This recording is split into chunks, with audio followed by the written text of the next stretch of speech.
We have been given the scientific knowledge, the technical ability, and the materials to pursue the exploration of the universe. To ignore these great resources would be a corruption of a God-given ability.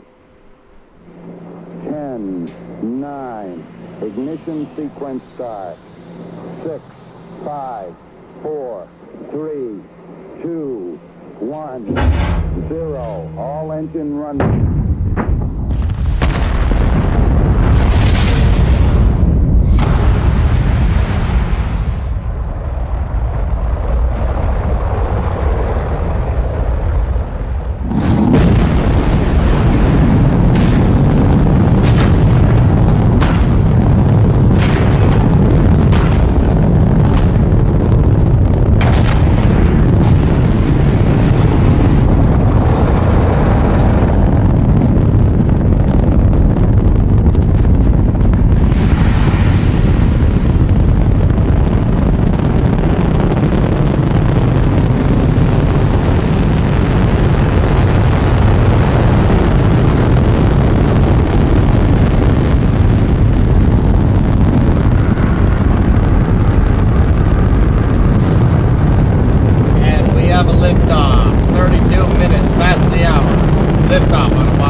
It's pretty good, right?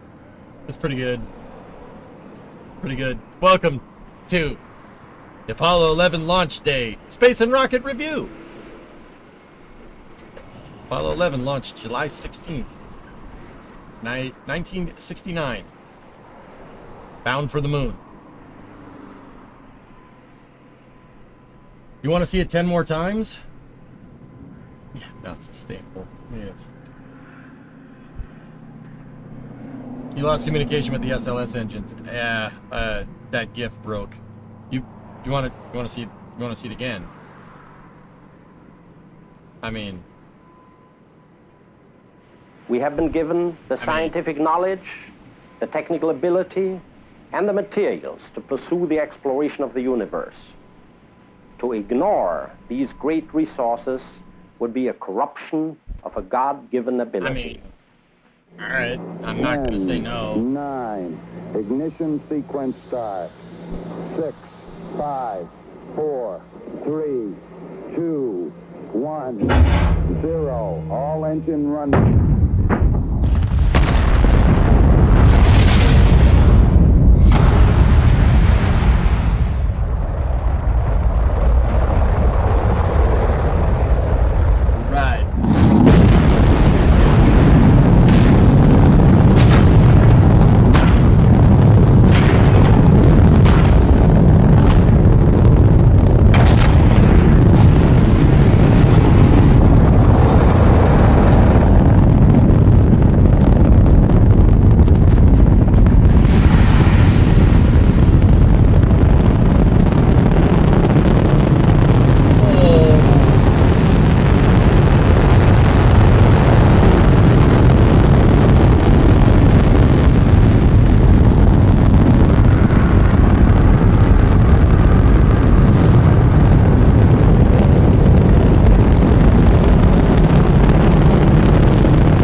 I did not edit this one, no. This is from NASA's archive, if math serves me left. This next shot. Oh!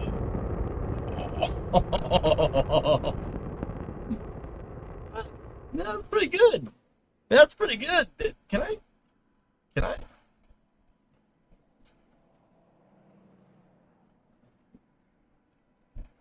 Just. Yep. Okay.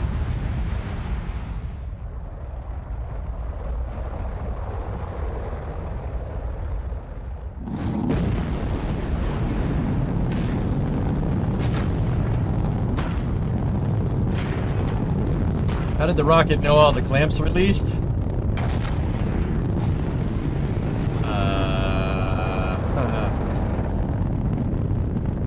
Most of them are using explosive bolts for the umbilicals, Billy, so... yeah. Watching you watch this feels wrong. Yeah. Huh? What? Did the Saturn V have a deluge? It looked like it didn't. Nah.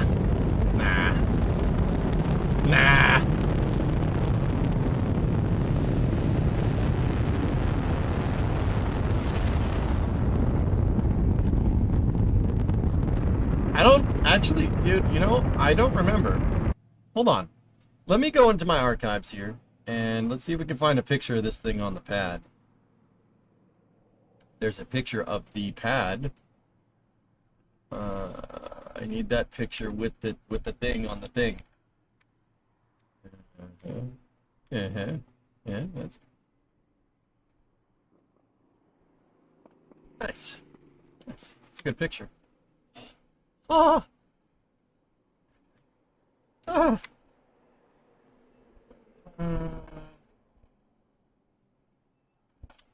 You know, I'm not 100% sure. I don't think it did. My brain's telling me no. I just need to find a picture of one on 39A. No, those are commodity pipes, not water lines.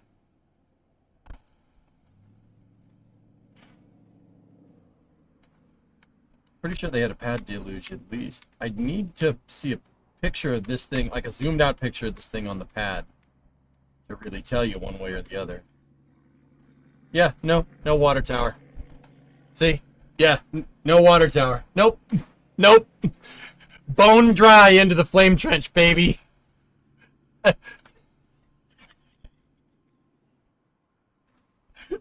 Oh dear. Oh dear. Zombie, near the end of the video, what's that cloud? That's condensation from pressure changes, dude. Yeah.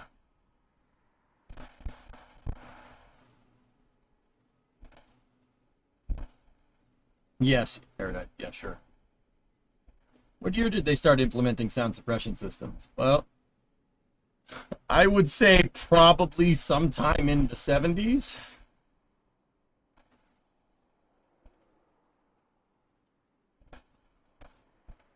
I don't see no water tower there, man. It could have a pneumatic, a gas purged sound suppressor, or at least like a pad deluge, right? But I don't see any rainbirds. Oh wait, there they are. Yeah. Okay. 1, 2, 3, and 4. Yeah. Okay. Actually, you know what? Let's just go back over here. Let's take a look.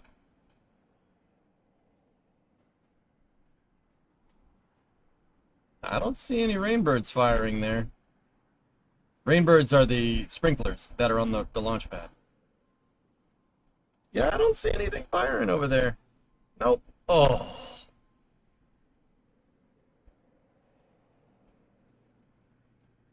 That part gives me goosebumps every time. Just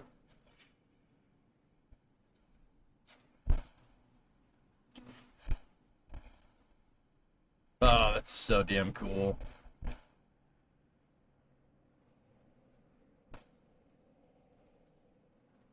Is the noise gate misbehaving or is there occasional popping? It's the fan. It is ridiculously hot in here.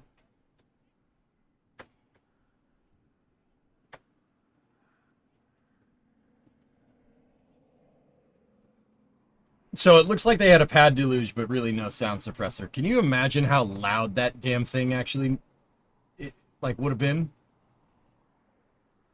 Like,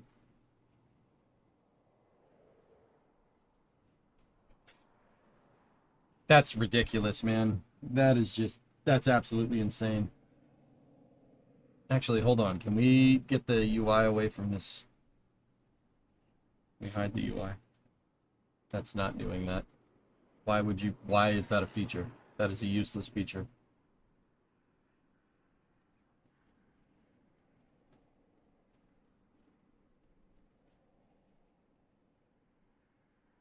All right, let's look down the bottom of the pad if the UI goes away for that.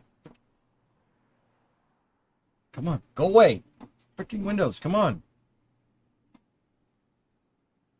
Go away. Yeah, no, just... It seems like they,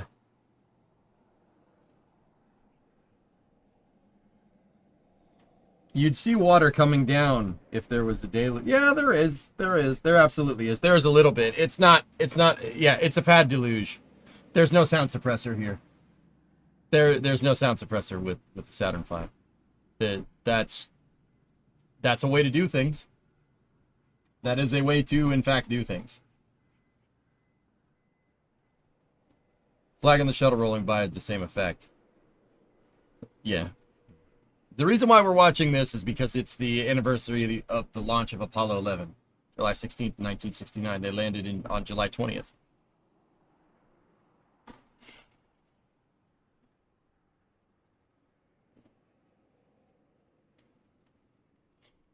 Do we have to watch a shuttle launch now, or, I mean, watch the Saturn V?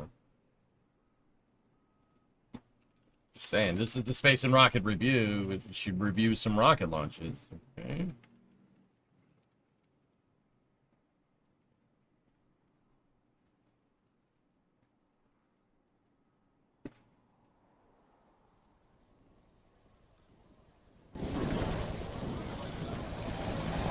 Play loud. 90 seconds. The guy said play loud. All right.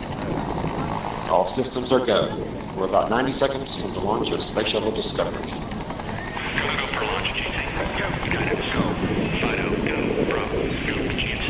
Go. Max. Go. Eagle. Go. Eco. Go. Advance. Go. Payloads. Go. Scan for the customer. Go. DPS. We're go. Eco. Go. Booster. Go. Surgeon. Go. PRS. Go. Okay. And let's see. We'll wait on GNC. T-minus 60 seconds and counting. Something like that, William. Cleared all of our constraints. We are transferring to orbiter internal power at this time. Discovery is now running off its 3 onboard fuel cells. Coming up on a go for auto sequence start. See, I hear you loud and clear. 5 bytes. Tell me. Have you loud and clear as well? Thank you, sir. Okay, let's go for auto sequence start. And we have a go for auto sequence start. Discovery's onboard computers have primary control of all the vehicle's critical functions. T-minus 17 seconds and counting. 15, 12, 11, 10, 9, 8, 7, 6,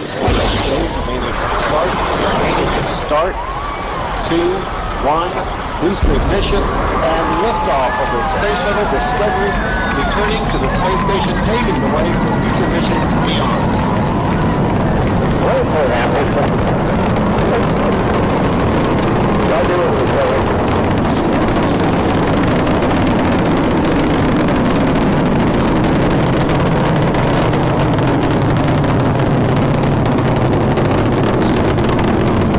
Pretty good.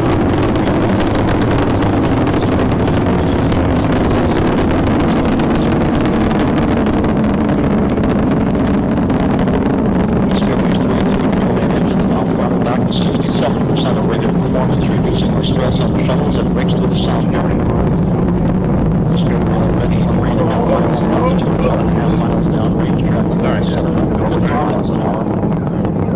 Everything looking good on the bird. 57 seconds into the flight. Engines beginning to rev up.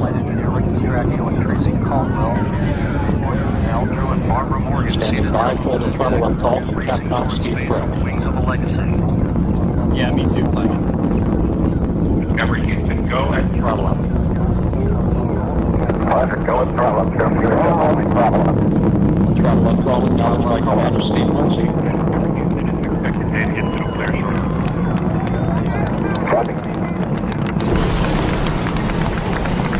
Solid rocket booster separation confirmed. Guidance now converging. Discovery's onboard computers commanding the main engine nozzles to swivel, aiming the shuttle for its precise target in space for main engine cutoff. Should have a good forward leg now at S10. Pretty good.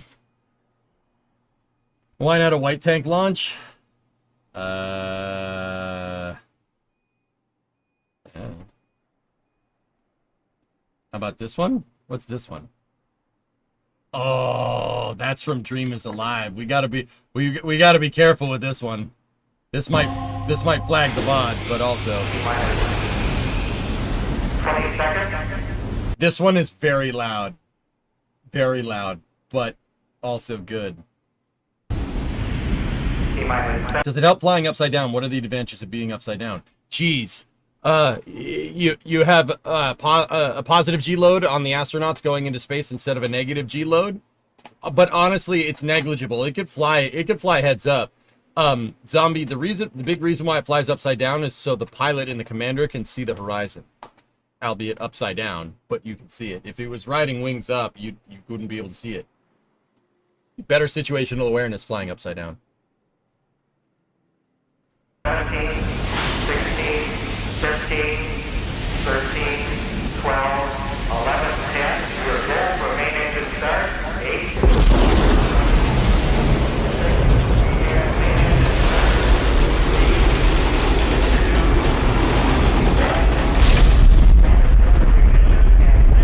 Oh.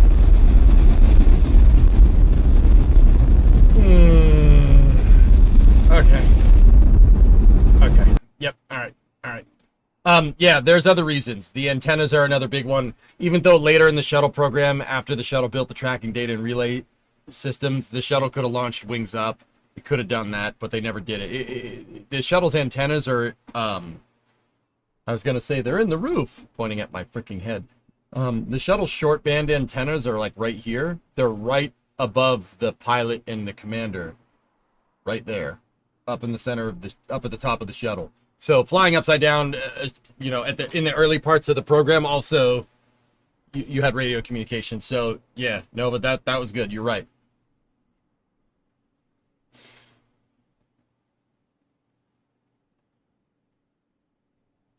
Mm-hmm. Okay, stupid question. Why are the shuttle engines exhaust super clean, not smoke, but the boosters are super smoky? Hydrolox engines have one byproduct, steam. It's accelerating water vapor out the back. Steam, yeah, hydrogen. You take LH2 and LO and LOX, which is O2, and you combust them. A byproduct is H2O. Yep. That's why they're so clear, because they're what does get accelerated. What mass does get accelerated out of there, or like unburnt fuel that gets accelerated out of there. Well, not really unburnt fuel. You're accelerating water out of it, and there's not much else. It's just water. Steam, dude. Yep, big steam engine.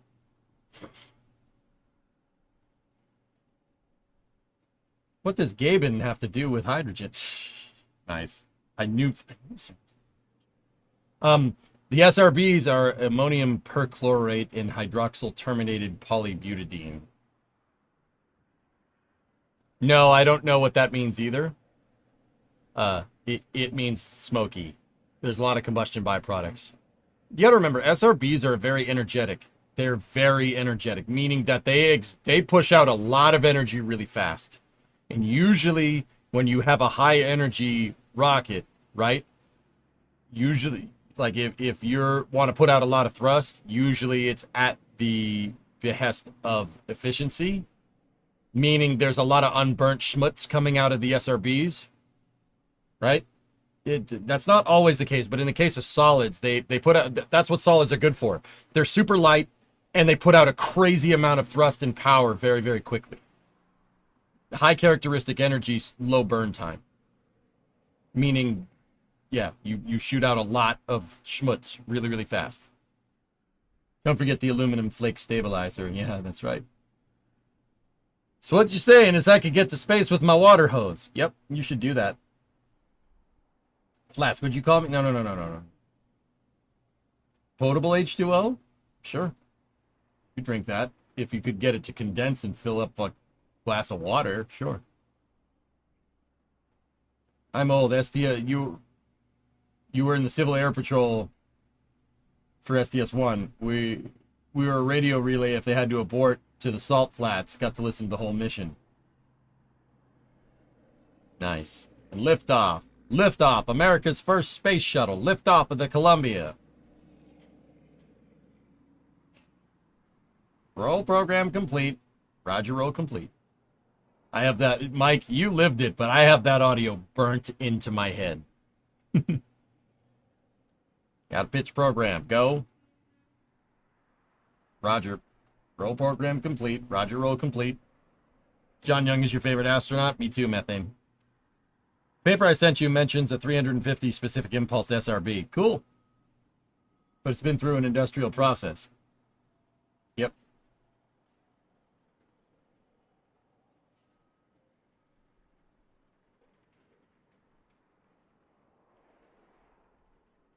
Challenger in the DMZ in Korea. Yikes.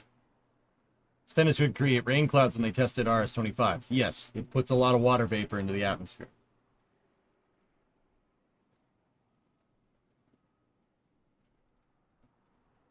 Hey, where's the Mickey D's behind you? Yep.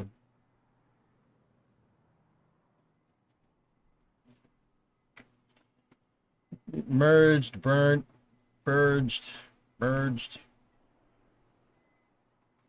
Yeah, Mike, you want that one, GTO.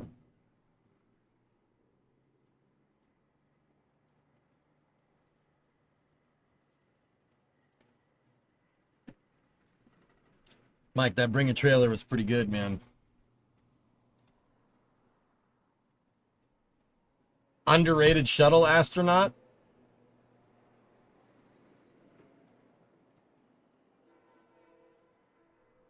Jerry Ross. I gotta admit, it would have been cool to see a real Ares 1 launch. Yeah, we should have done that, rocket drone. You know what? You know what we're doing? T-minus 10, 9. This is what we're doing. 8, 7, 6, 5. Story Musgrave re-entered standing up. 2, 1. And ignition and liftoff of Ares 1X. Testing concepts for the future of new rocket design.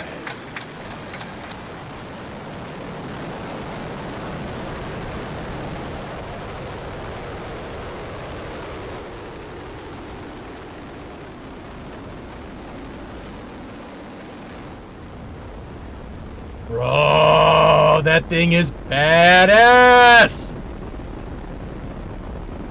Altitude now 2 miles.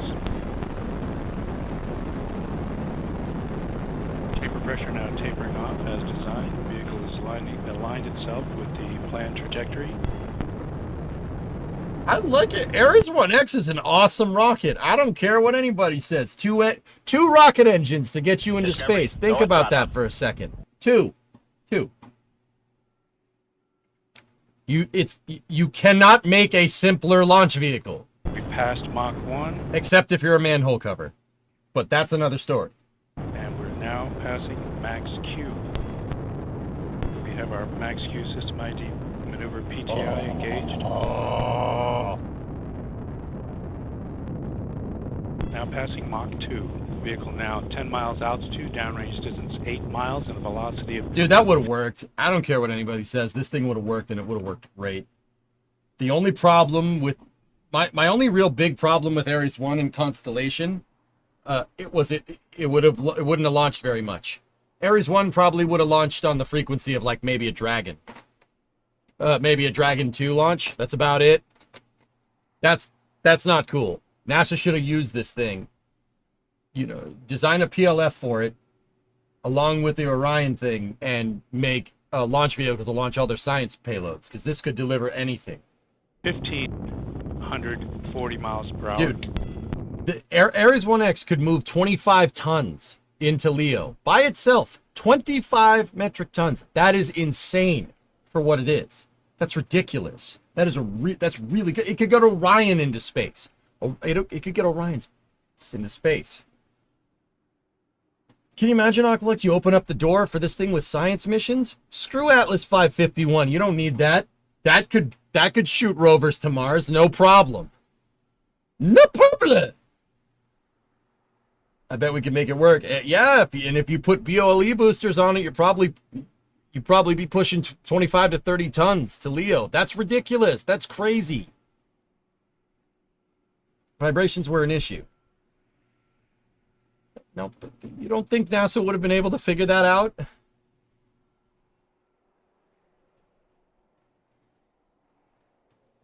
$25 tons. There's a Yo Mama joke in there? No, there isn't. It would need to be a super heavy launch vehicle for there to be. It's a good rocket, man. Like, seriously, look at this.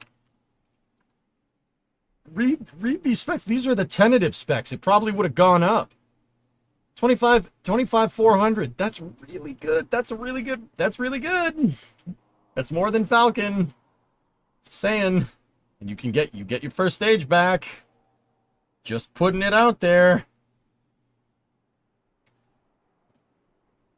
See, this says projected cost at least $6 billion. That would have been for the whole project.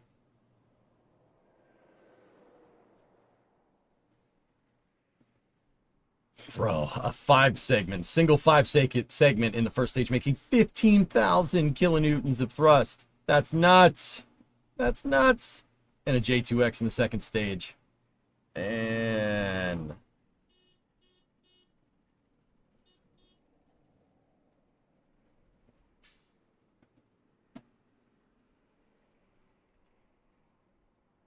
so Ares 1 would have carried a heavy price tag, and that's what everybody was critical of it for. Right? Everybody's like, oh, it's going to cost a lot. Why does it cost $6 billion to build something like this? The reason is because it pioneered the technology to make that. See that? So when you did go to make that, your boosters are already figured out. Your boosters in your upper stage engine, your propulsion, already figured out. And don't even get me started on this freaking thing. That thing is a monster. If you think that looks like SLS, no. That's not SLS. It's crazier. You want to see some of the specs? Look at this. Ares 5 was projected to move 188 tons into space in one shot. Now, you see that, you think it's the same diameter as an external tank. Oh no, 10 meter core. It's as wide as a Saturn V. 10 freaking meter core with a 10 meter fairing. 188 tons baseline with a 10 meter fairing. Now we're talking. Now that's an exploration rocket. This rocket you could use to explore the stars. All right? Dude, this thing was absolutely insane.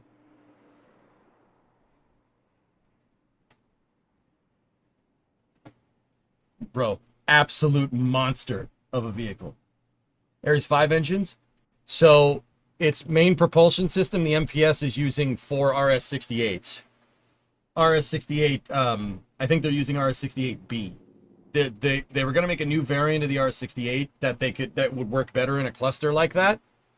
And that's ultimately what axed this project, because they didn't want to retool an RS-68 to work in a cluster. Why do RS-68s not work in a cluster together? Well, the RS-68s are a disposable motor. They're designed to be thrown away after one shot. And in doing that, they made the nozzle out of a blader. So that's how the nozzle stays cool. The nozzle stays cool because it's made out of heat shield. So the problem is that if you cluster 5 of these things together, the nozzles will burn themselves from the inside out, or from the outside in. Can it be transported on the crawlerway? Yeah, of course. I mean, Ares 5 probably would have ran into the same problems as SLS Block 1B. Yeah, probably would have ran into the same problems.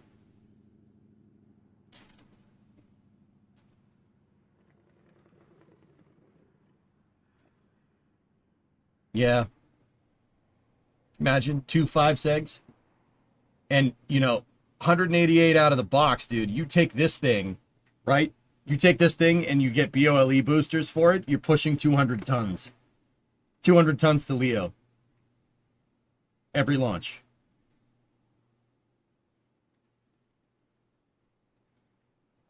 Wait, no one thought to spray extra ablator on the outside of it?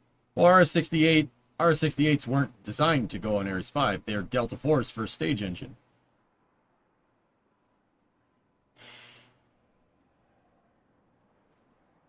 Imagine the science we could accomplish with Ares 1. Ares 1 is a good design. I don't care what anybody says, dude. It's a good design. I really think so. There is some vibration problems that you would have had to figure out, but vibration, whatever. NASA would have figured it out. I'm really not concerned. They would have gotten it. Nice, Mike. There you go. RS Rocketdyne system, I think, is what it stands for. I think. I don't remember.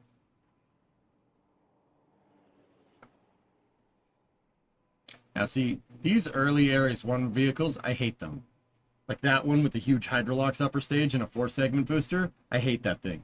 That thing looks ridiculous. These ones look awesome. This thing over here looks amazing. The A104 config, that's a cool looking rocket.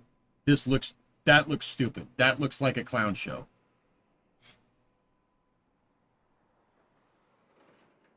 It needs to be pointier. It's not pointy enough. How are we supposed to instill fear into our enemies? What was the Ares 1 second stage? J2X. So, Constellation... What Constellation was going to do is take the J2 engine from the Saturn V and basically make a modern version of it. Yep. Make a modern version of it that was low cost and easy to make. And they were going to use that. They were going to revive the J2. Why revive the J2? Because the J2 at the time, this was 20 years ago, was proven tech. It works. It works fine. J2 is a very simple Hydrolox engine. It's very simple. It's just 2 open gas generators. So they were going to make J2X and give it this sweet nozzle extension and make it a, like, look at the specs here, dude. 1,300 kilonewtons vacuum at 448 second specific impulse. That's insanely good. 55 TWR. That's really, really good. It's really good. What would you replace? Yeah, they can, the J2X. That's right. What would I replace the J2X with? 2 BE3s would do just fine. Yeah. New Glenn's upper stage. Dude.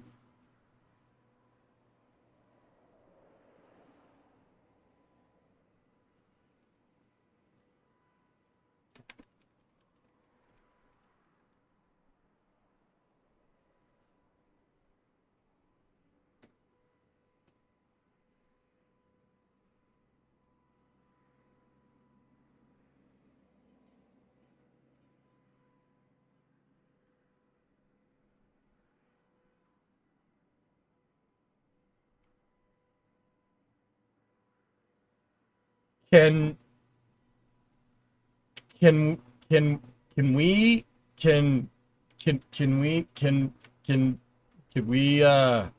like take a New Glenn second stage and just put it on a 5-segment booster or something? Like, can we do that?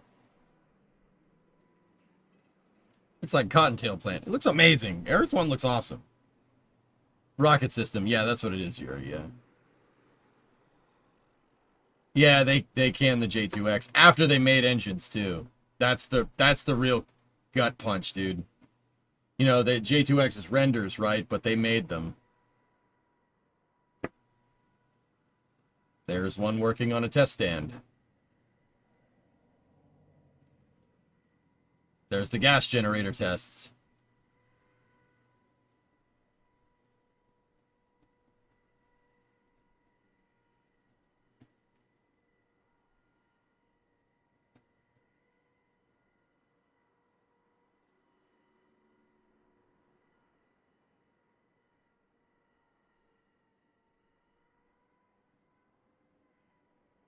What was the dumb reason why Ares 1 was canceled? Too expensive.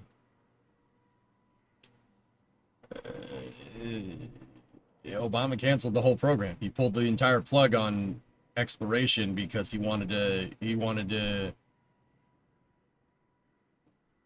his own thing. Literally what Nixon did to Kennedy's program, but he wanted to do that to George Bush because at the time George Bush wasn't insane. Like, you got to understand context at the time. George Bush was not a very popular president on his way out.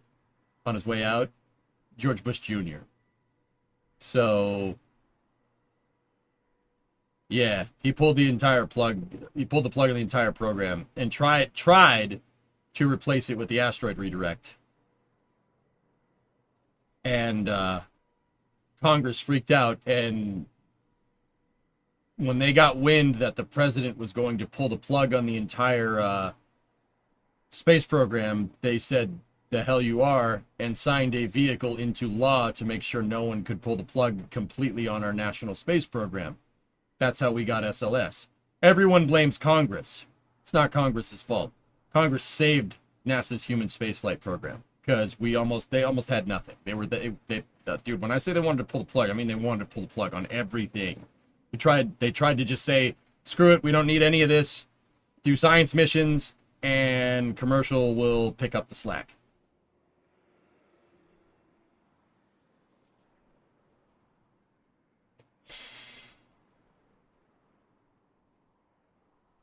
Yeah.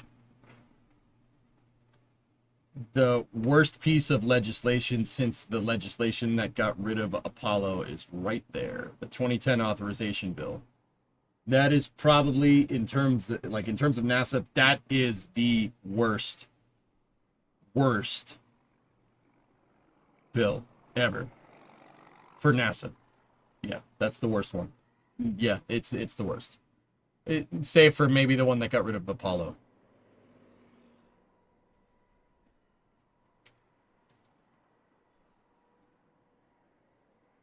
Was there even viable commercial at the time?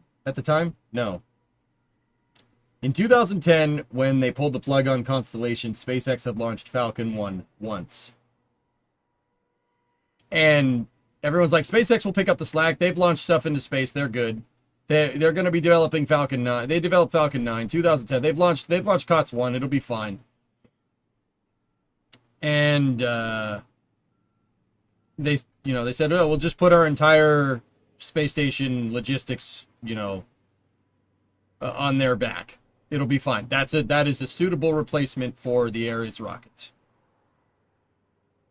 No, no, it's not. Not. So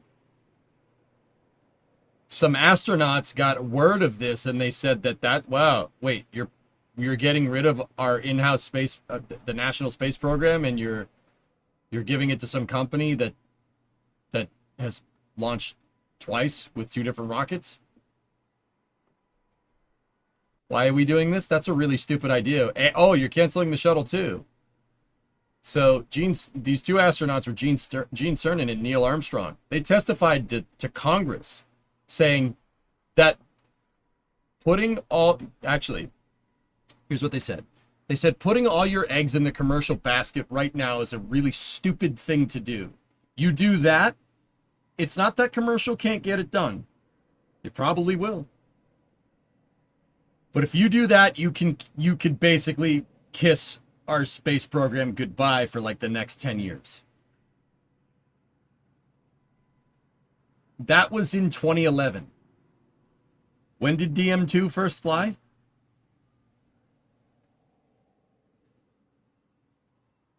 2020. It's almost like the guys that first and last got to walk on the moon knew what they were talking about. That's really weird.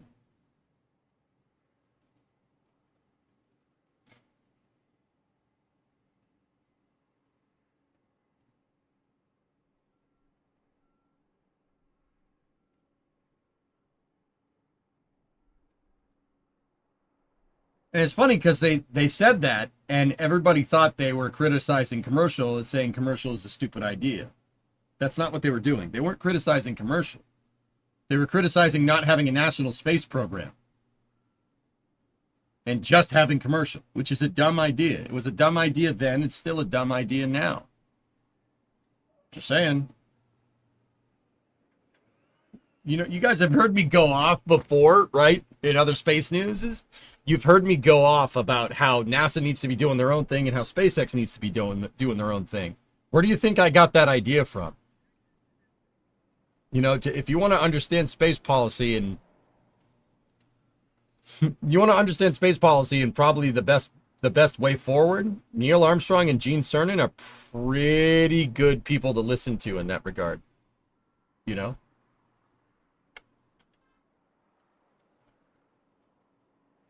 So, yeah. I still think Ares 1 is a good idea. The space shuttle was amazing. It is the anniversary of the Apollo 11 launch. It's pretty awesome. Here's the rest of the space news. So last night, SpaceX launched Project Kuiper, the KFO-1 mission. It went off without a hitch. Everything's good. Falcon 9 delivered Amazon's Project Kuiper satellites into orbit. View from space minutes after all satellites from our KFO-1 mission were released by the dispenser system.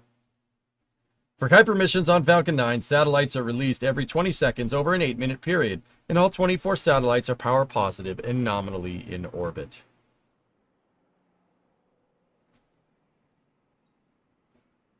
Any word on that odd communications call last night? Nah, I've heard nothing. So, that was the KFO-1 mission. I tried to stay up to it. I just got too tired last night, guys. Sorry. So let me give you a quick update on the KFO-1 mission. KFO-1 launched on booster 1096 for its first flight, landing on a shortfall of gravitas, which it did. It launched out of Slick 40 down at the Cape, and it was SpaceX's 90th mission of 2025. 90 missions.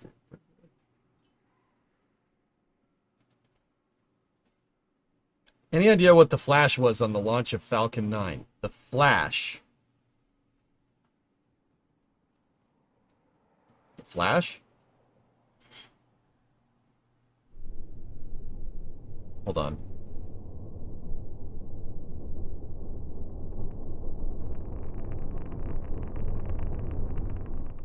I haven't seen this footage yet.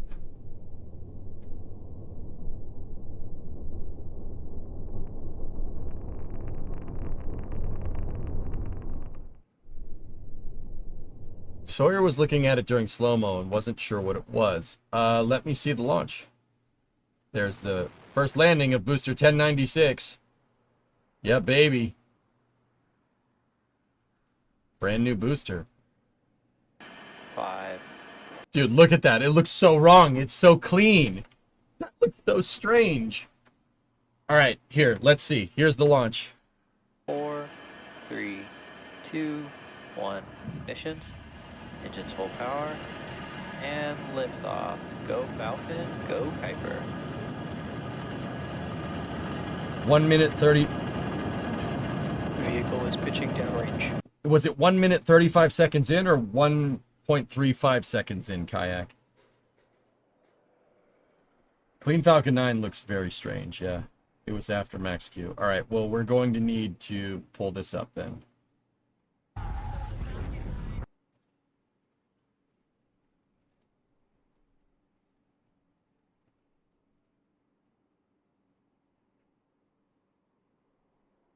All right, let's see what we got. 15 seconds. So this was last night. T-minus 10, 9, 8, 7, 6, 5, 4, 3, 2, 1. Ignitions. Engines full power. And liftoff. Go Falcon, go Kuiper.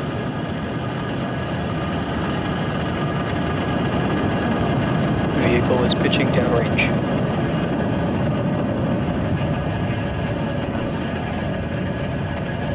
Stage 1 propulsion is nominal. Everything looks good here.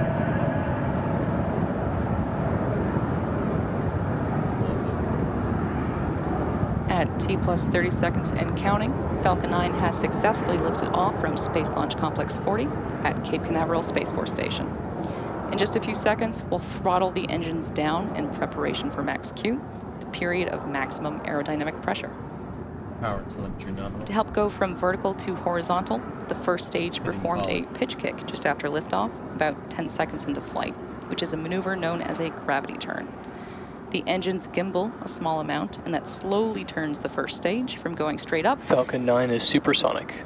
to going horizontal with the help of gravity. And eventually, will be roughly horizontal to Earth as we achieve orbit.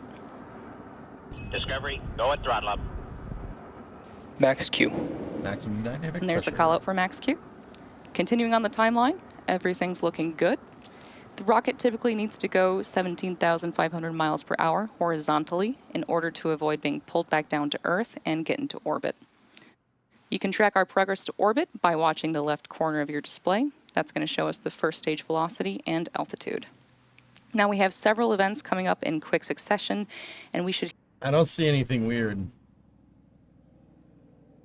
It seems like the exposure on the camera is changing, guys. 1,500 miles per hour horizontally in order to avoid being pulled back down to Earth and get into orbit.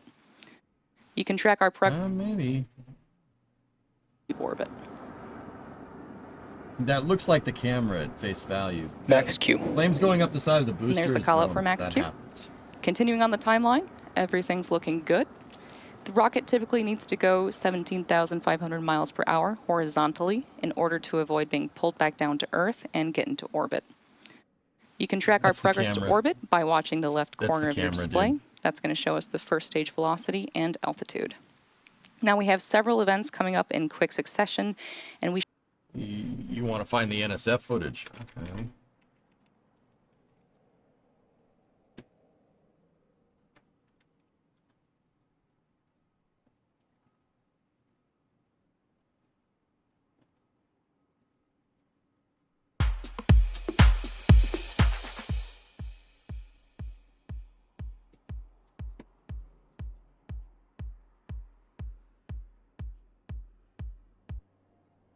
The maximum aerodynamic forces on the vehicle on its way. 90 seconds.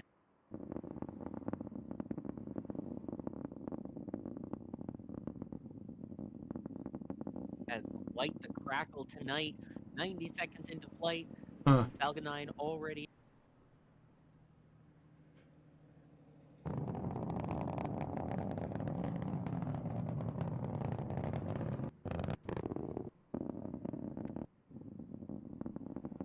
As quite the crackle tonight. 90 seconds.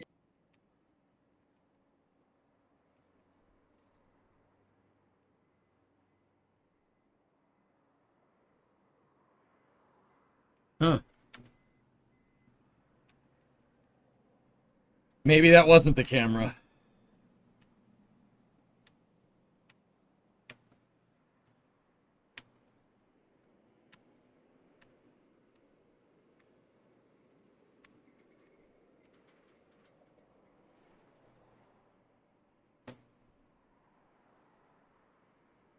Bird? Nah, it's way too high for bird to be.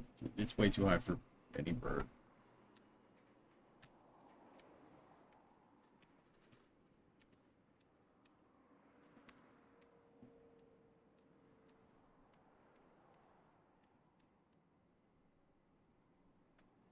Hmm.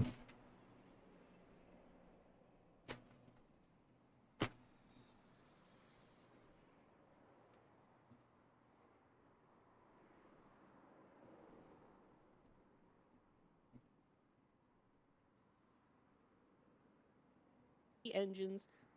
So all three of those engines ignite. There we go. Also, D capturing the entry burn too. DY's coming in hot tonight with the views. And we'll cut back to the SpaceX view here to see it cut back down to a single engine. And then engine cutoff. There we go. Now the plasma there through those grid fins as it works its way towards the drone ship. Yep, And again, and as the we don't- first stage. Oh, sorry. Go ahead. The first stage, one thing I'd love to talk about here just for a second, the first stage will actually try and glide back. It's going to use its body and angle itself to actually glide slightly back to the drone ship there, so. Yep, we don't have visuals of the actual second stage itself. Again, that's at the request of Amazon. But we will have views, hopefully, of that first stage landing on the drone ship. A shortfall of gravitas. It is now 13 kilometers in altitude. Still 2,000. And stage 1 is now below the speed of sound going transonic. 7 kilometers in altitude. Hopefully, we will get video from SpaceX shortly of the landing. Right now, you can see the live telemetry, though. I need to Now see the. under I want to see that booster's 1,000 engines. Kilometers an hour. Out of curiosity. So we should see there on the graphic, you can see the engine igniting. So it looks like we have landing burn. Now we have the visual of it. Could it be a rocket burp? You're unlikely to get a burp like that Final burn that this booster after will it's been see running before for a touching while. down on a I mean, short unless haul part of the ground. nozzle's missing. Let's take a look at what nozzles we can see here on the rocket engine, or on the rocket when it lands. I mean, I'm sure we'll see some.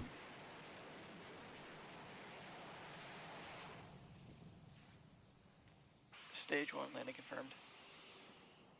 There we go. A new booster entering the fleet, earning its Dash 2. Welcome to the family. Something weird is happening over there. 1090. Actually, no. That's all right. Absolutely. I mean, I can't tell. That looks like glare, but there is a mark right there. Better to check SpaceX's feed since this is double compressed. So, Baron, we were looking at this launch, the Kuiper mission last night, and it looks like something flashed at probably about 90 seconds in. And at first I thought it was just camera exposure, but it happened on SpaceX's and on NSF's screen. So that's something on the rocket.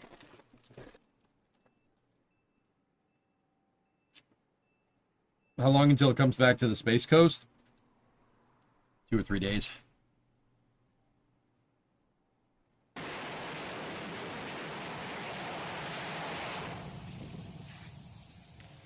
Stage 1 landing confirmed. Oh, it cut it.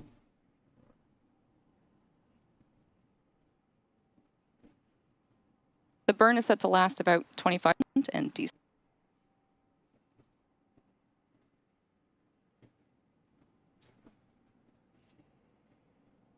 Stage 1 landing burn. Good call out for landing burn start on the Falcon 9 first stage. And this is the final burn that this booster will see before touching down on a shortfall of gravitas.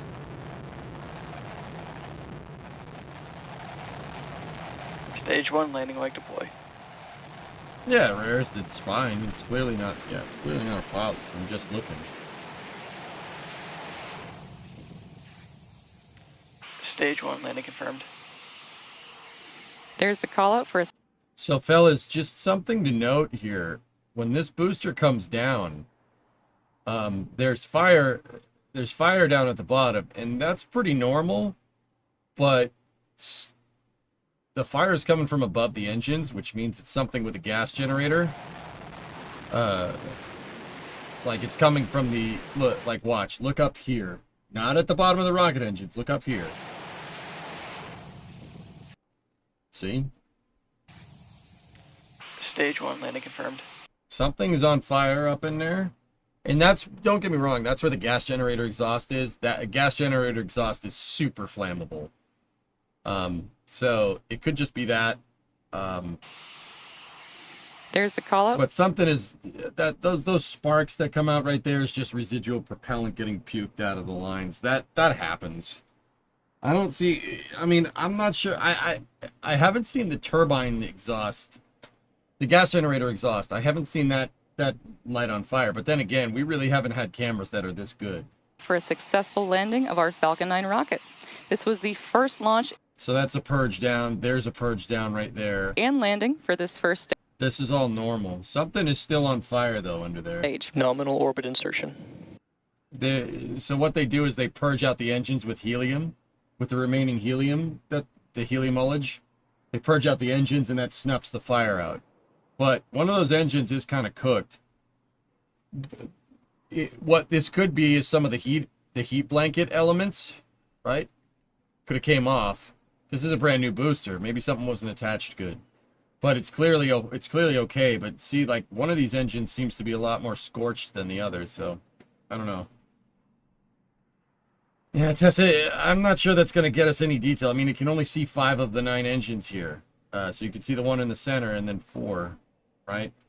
I can't tell if that's glare from the light or if something is really weird, because you'd think that if that has glare and that has glare, that this one would as well. It'd be glaring over here somewhere, but it's not. It's all sooty. So something went weird. Well, not weird, like it's not a big deal. Maybe some of the not thrust structure, that's not the right way to say that.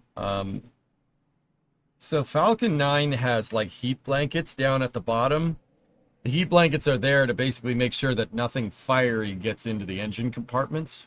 But you got to remember, the motors still have to move, so here. I'm talking about these things. See those? They're not totally hooked up in this picture because this booster's still going through processing. See, that one doesn't even have it. But you can see the blankets go, they button up right here. Well, they don't button up, they screw in. See these things?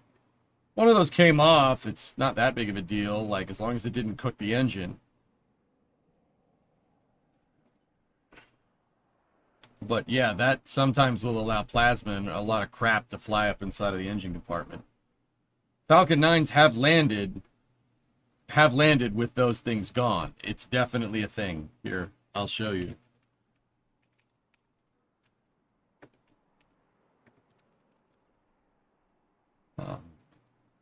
So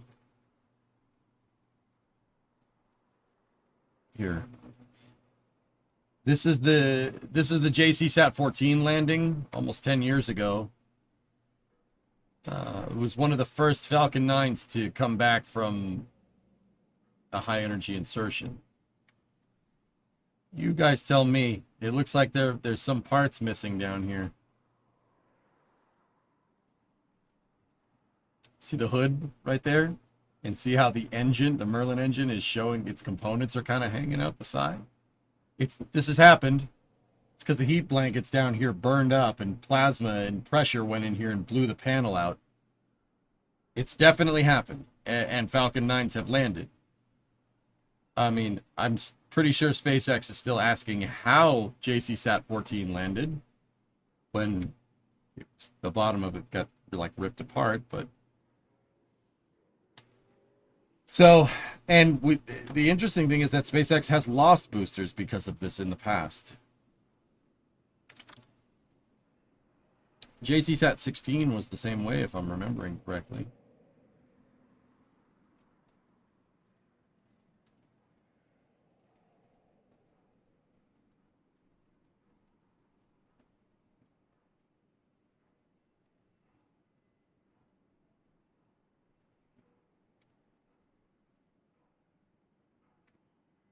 Yeah, see?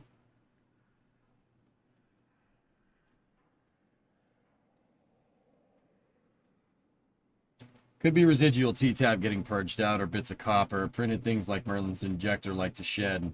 And that was a new booster, so yeah, it's entirely possible that, yeah, just teething problems with the new booster. I mean, it clearly wasn't that big of a deal. But how funny would it have been if it that would have sucked. For Project Kuiper, that would have been... I didn't see it. I'm still waiting for EJ to replay it.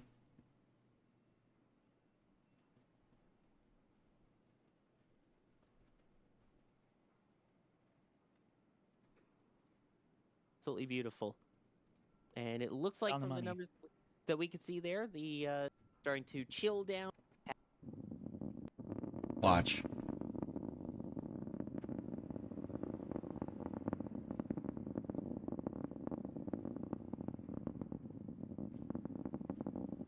White the Crackle tonight.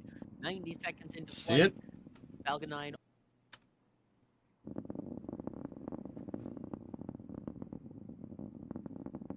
As White the Crackle tonight. 90 seconds.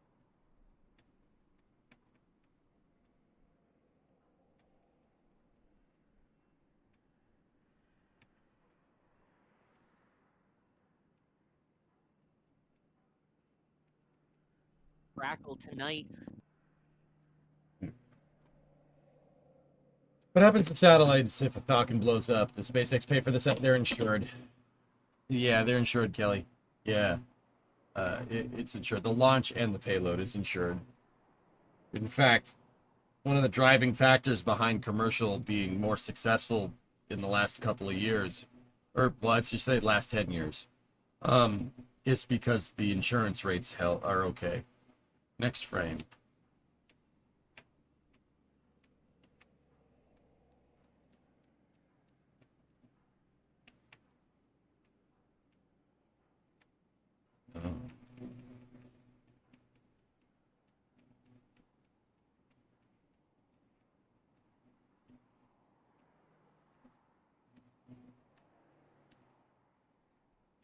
Guys,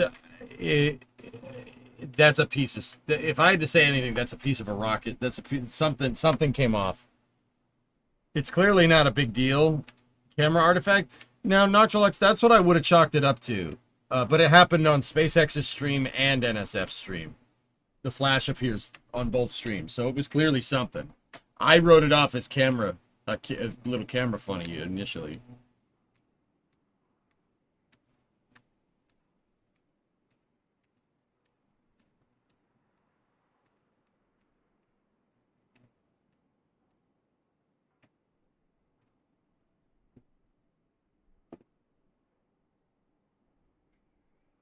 It looked like it flashed at about the same time, minute 27 into flight.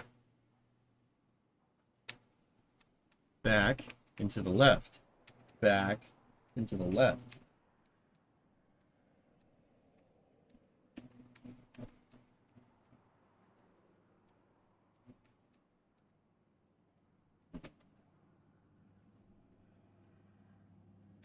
Yeah, it looks like something came off, dude.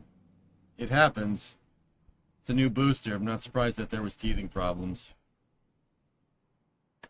Like, if it is that. I don't know. It's very strange. My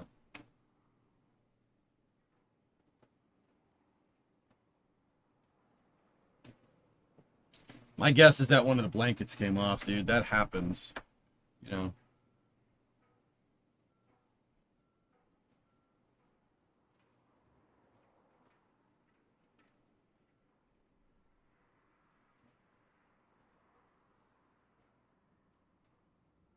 Give me 1 second.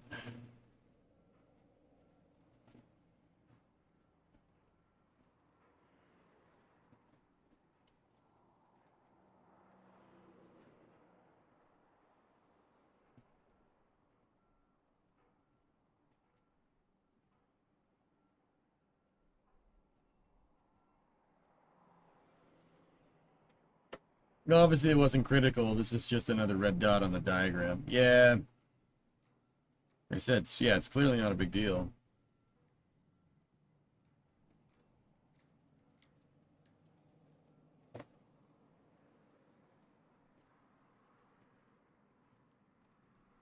X-Wing, nice. Okay, let's see. What other things do we got? So, Project Kuiper launched last night is pretty good. What's the next mission we have on the docket?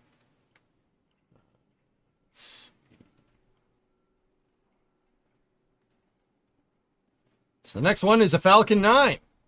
And then after that, a Falcon 9. And then after that, the Falcon 9. And then after that, a Falcon 9.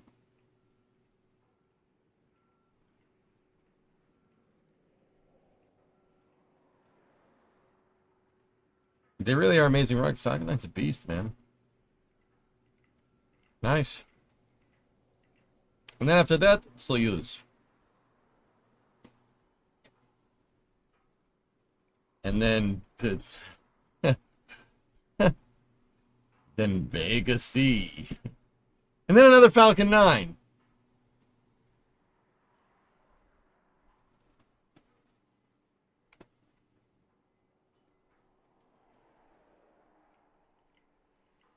Ugh.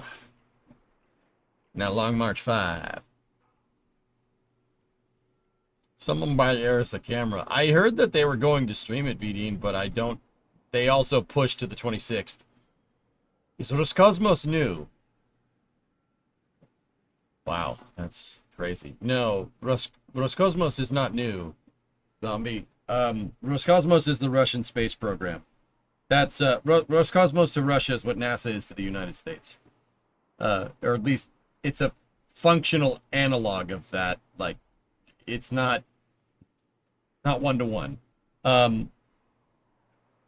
Roscosmos has been around for a long time.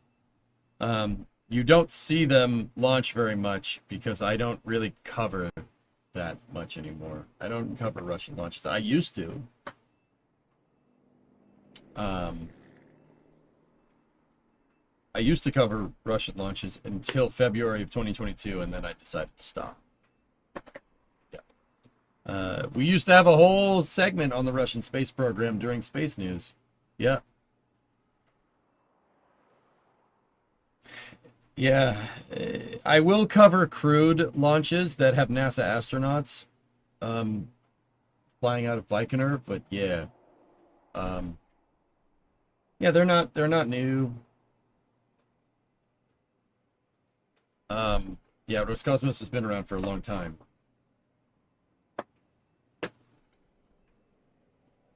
Yeah, dude, we used to have a whole Russian segment. They used to be very forthcoming with everything that they're doing. Like, there was whole segments on them putting Soyuzes together. I used to have a whole Russian space news segment. It's pretty good. But, no. Did I read this Clown Fiesta? This. Oh boy, an Ars article. Oh, it's not by Eric though. It's by Stephen Clark. Let's see what he's up to. Actually, Stephen Clark's a pretty damn good journalist, dude.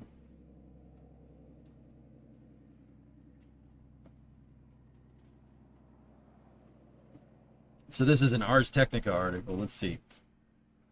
There's a channel I found that posts a bunch of Russian space stuff. Russian space stuff's pretty cool. The rockets and stuff are cool. I didn't really stop covering it for any one particular reason. You know, February 2022 is when Russia started to boogaloo with Ukraine.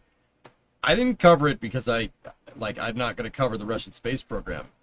I stopped doing it not because like, oh, well, you know, screw you guys, blah, blah, blah, blah. I mean, NASA and Roscosmos still work together, and I do talk about it when it's relevant. The reason why I stopped covering it is because it's too much bull crap. There's too much bull crap. People, for whatever reason, in chat, like I covered a couple in late February, like a couple of launches here and there. I forget which ones. Chat just got so bad. People thought like just, oh, well, this streamer is covering a Russian space launch, right?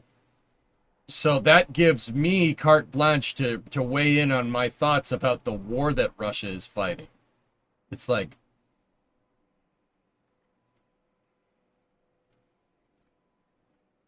people thought just because, like, oh, he's doing something with that's Russian on this other street. Here, let me tell you my thoughts about the Ukrainian war. It's like, no, please stop.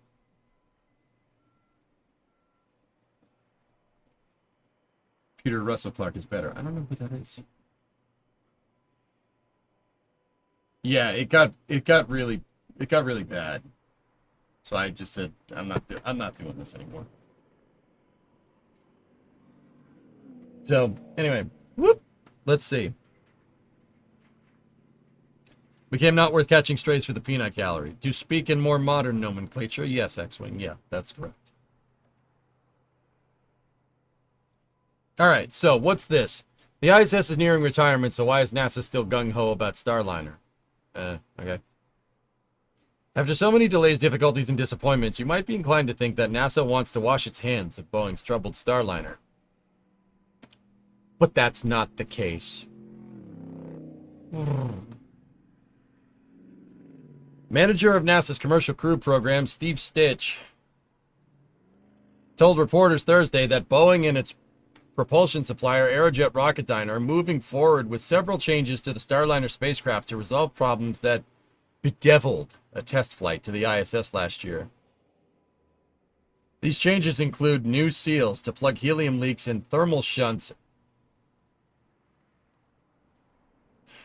These changes include new seals to plug helium leaks and thermal shunts and barriers to keep the spacecraft from overheating. Steve, please.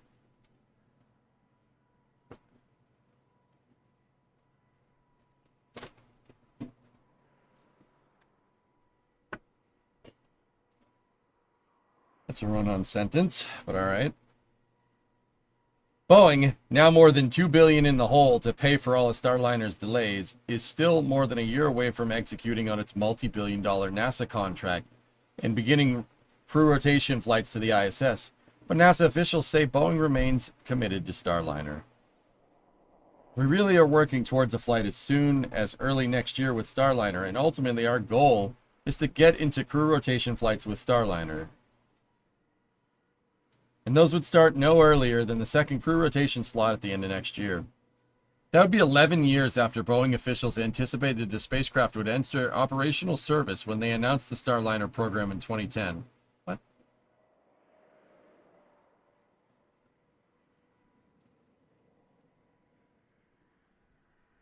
Okay. All right. All right. I got something to say real quick. Boeing announced the Starliner program in 2010 in anticipation of NASA doing a commercial crew program as a result of the Commercial Orbital Transport Services program. Okay? They started throwing the idea of Starliner around in 2010. Starliner got awarded its contract for these 6 flights and a couple of test flights in 2014. Okay? The contract was awarded in 2014. I remember. I covered the contract release. I covered that ceremony of them awarding the contracts on stream, and everyone was pissed because it wasn't Dream Chaser. Okay? I don't know why you'd mention that way. Why would you say that like that?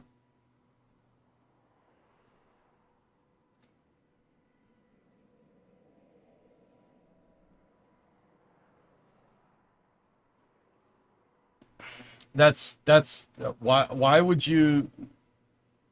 The Starliner program started because they're anticipating the commercial crew program and trying to get a contract. CST-100 was announced in 2006 after agreement between Bigelow and Boeing. So that makes this even more wrong.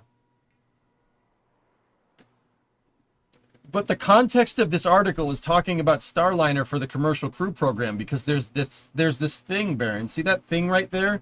That second word. ISS. See that second part? That provides you context that they're talking about commercial crew, and that has nothing to do with that, which is very strange. And don't get me wrong, I'm not trying to run cover for Boeing. It's been 11, It's been 11 years, but why would you say that like that? That's very strange. Anyway, whatever. Doesn't matter. Decision. The next Starliner flight will probably transport only cargo to the ISS. That's a good decision. But NASA hasn't made any final decisions on the matter. The agency has enough crew rotation missions booked to fly on SpaceX's Dragon to cover the station's needs well into 2027 or 2028. I think there are a lot of advantages, I would say, to fly the cargo flight first.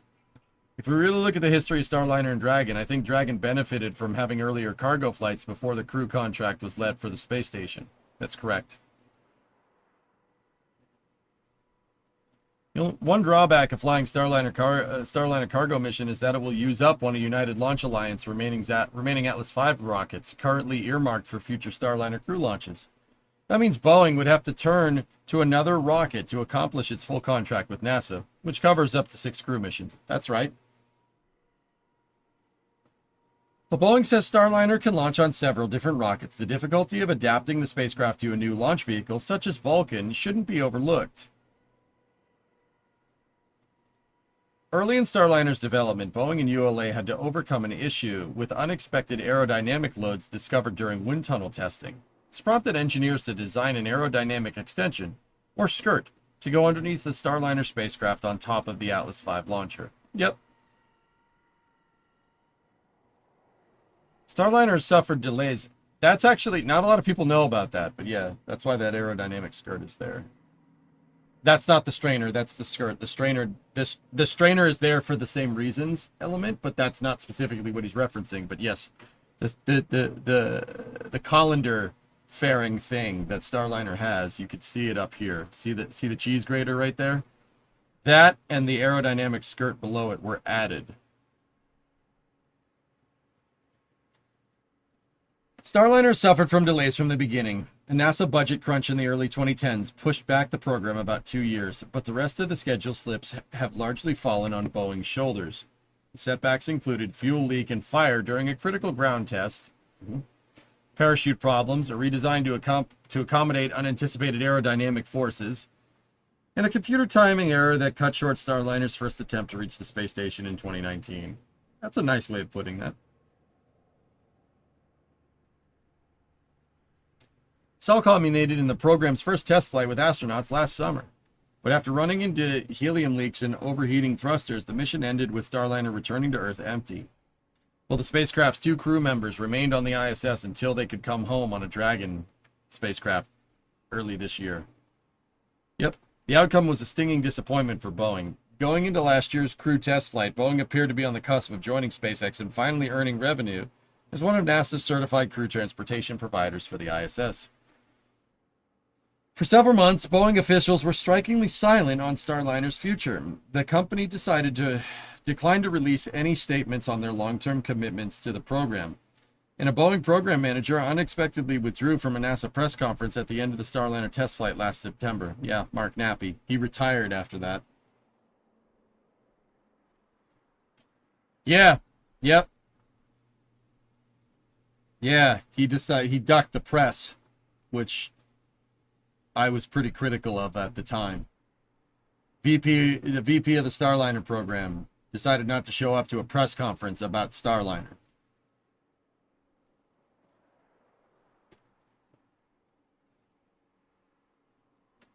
Retired. Yep. That's Kelly Ortberg. That's Boeing's new CEO. I actually don't mind Kelly Ortberg. He's pretty good. He's an engineer, for what it's worth. Yeah, you heard that right. Boeing's latest CEO is actually an engineer and not an MBA or something, so that might count for something. We'll see. But that has changed in the last few months. Kelly Ortberg, who took over as Boeing's CEO last year, told CNBC in April that the company planned more missions on Starliner and said work to overcome the thruster issues the spacecraft encountered last year is pretty straightforward. We know what the problems were, and we're making the corrective actions. So we hope to do a few more flights here in the coming years.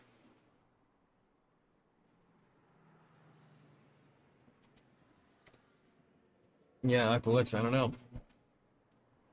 Starliner go to other space stations like Dragon. I think Boeing is planning for that. That's why I think they're seeing Starliner through. NASA officials remain eager for Starliner to begin these regular crew rotation flights, even as its sole destination, the ISS, enters its sunset years. NASA and its international partners plan to decommission and scuttle the space station in 2030 and 2031, more than 30 years after the launch of the lab's first module. NASA's desire to bring Starliner online has nothing to do with any performance issues with SpaceX, the agency's other commercial crew provider. SpaceX has met or exceeded all of NASA's expectations in 11 long-duration flights to the ISS with its Dragon spacecraft. Crew 11 is launching at the end of July, by the way. Since its first crew flight in 2020, SpaceX has established a reliable cadence with Dragon missions serving NASA and private customers. However, there are some questions about SpaceX's long-term plans for the Dragon program, and those concerns didn't suddenly spring up last month.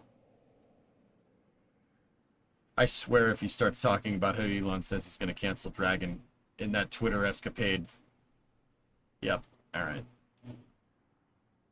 The suggestion came as Elon and the president. A subsequent post on X, Musk quickly went back on his threat to soon end the Dragon program. SpaceX officials participating in NASA press conferences in the last few weeks have emphasized the company's dedication to human spaceflight without specifically mentioning Dragon. SpaceX's fifth and final human-rated Dragon capsule debuted last month on its first flight to the ISS. That was the AX-4 mission. It came back yesterday. I agree, W. No, man, we'll see it through. I'd just say we're pretty committed to the space business, said Bill Gerstenmaier, SpaceX's VP of Build and Flight Reliability. We're committed to flying humans in space and doing it safely. Yeah, Gerst is awesome. He used to run NASA's Human Exploration Operations program. Yeah, he's pretty good. Like a 35-year shuttle veteran. Pretty good. That guy's super cool, and he has an awesome mustache. There's a kernel of truth behind Musk's threat to decommission Dragon. Elon has long had an appetite to move on from the Dragon program and pivot more of SpaceX's resources to Starship, the company's massive next-generation rocket. Starship is envisioned by SpaceX as an eventual replacement for the Dragon and the Falcon 9 launcher. Starliner. There it is. Who took that picture? Oh, Maxer did. That is a picture of the ISS from a satellite. That's pretty damn cool, actually.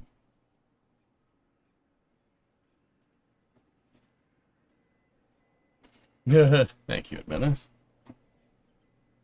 Maybe I'm stupid and I don't understand, but every time I read the name Boeing, every article talks about delays, overpriced projects, and even some reliability issues. Now I wonder why NASA continues to rely on Boeing and doesn't replace it with other partners. Who? Bodojo. Who?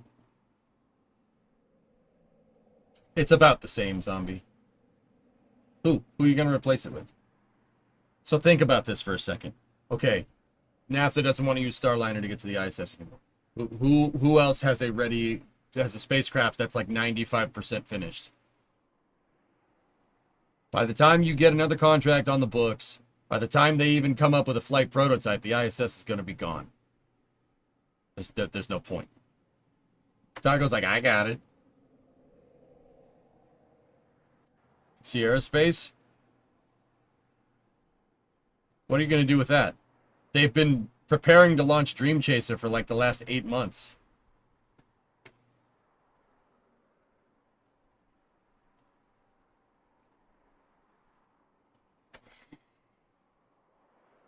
China. One possible scenario is that sometime in the 2030s, the only options for transporting people to and from commercial space stations in low Earth orbit could be Starliner or Starship. We'll discuss the rationale for this scenario later on in the story. Please don't.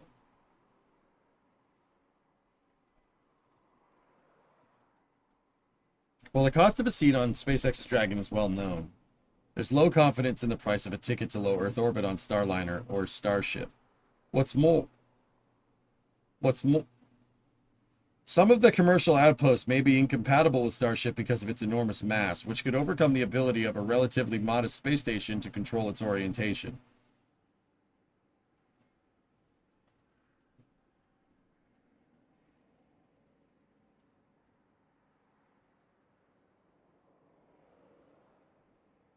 What? What?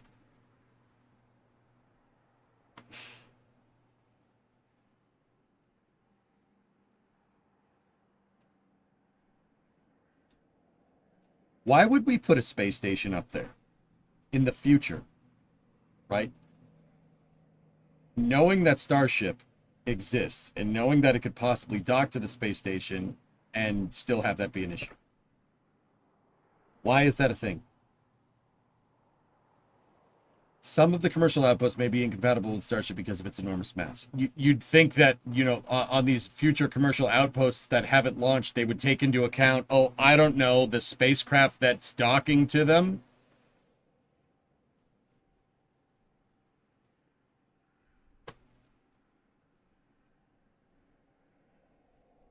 Yeah, we're going to put this space station up there that's designed to dock a Starship to it, and we forgot that Starship is going to dock to it. Okay. What is the... Anyway. That doesn't really make any sense.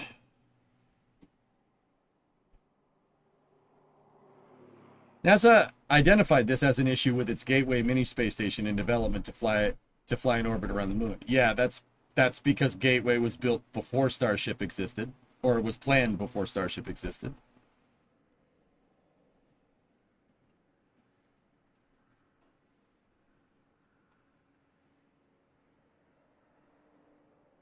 Gateway is NASA's planned lunar station that they've been planning on launching for like the last, I don't know, 8 years.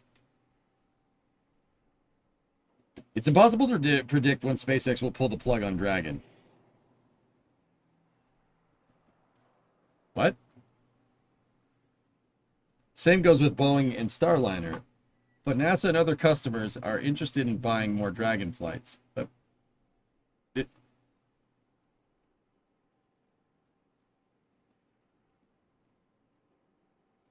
I'll just ignore that one. If SpaceX can prove Starship is safe enough to launch and land with people on board, Dragon's days will be numbered. But Starship is likely at least several years away from being human-rated for flights to and from low Earth orbit. NASA's contract with SpaceX to develop a version of Starship to land astronauts on the moon won't require the ship to be certified for launches and landings on Earth. In some way, that's a more onerous challenge than the moon mission because of the perils of re-entering Earth's atmosphere, which Starship won't need to endure for a lunar landing, and the ship's lack of a launch abort system.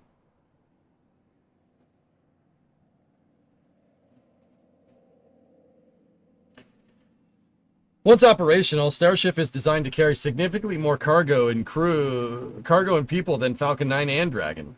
But it's anyone's guess when it might be ready for crew missions. Until then, SpaceX wants to have an operational human spaceflight program. It's Dragon or bust. So if SpaceX wants to keep having an operational human spaceflight program, right, and the VP of flight reliability says they want to stay in the human spaceflight business for a long time, why would they retire Dragon if Starship wasn't ready?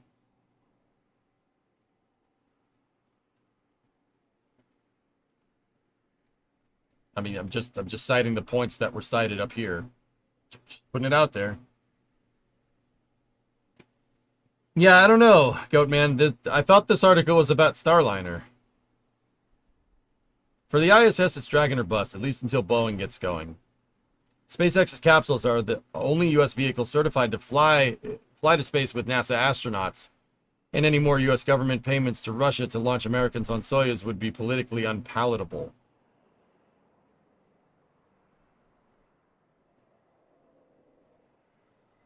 Okay. Yeah, that's fair. From the start of the Commercial Crew Program, NASA sought 2 contractors providing their own means of flying to and from the ISS. The main argument for this dissimilar redundancy was to ensure NASA could still access the space station in the event of a launch failure or some other technical problem. The same argument could be made now that NASA needs 2 options to avoid being at the whim of one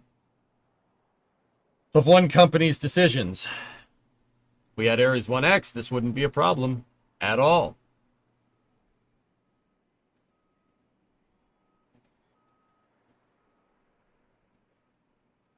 All this unfolding as the... Hold on.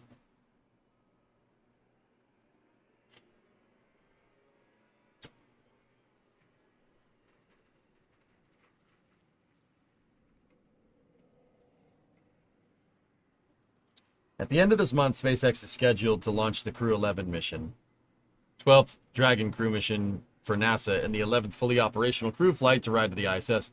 2 Americans, 1 Japanese astronaut, and a Russian cosmonaut will ride to the station for a stay of at least 6 months. NASA's existing contract with SpaceX covers 4 more long-duration flights to the space station with Dragon, including the mission set to go on July 31st.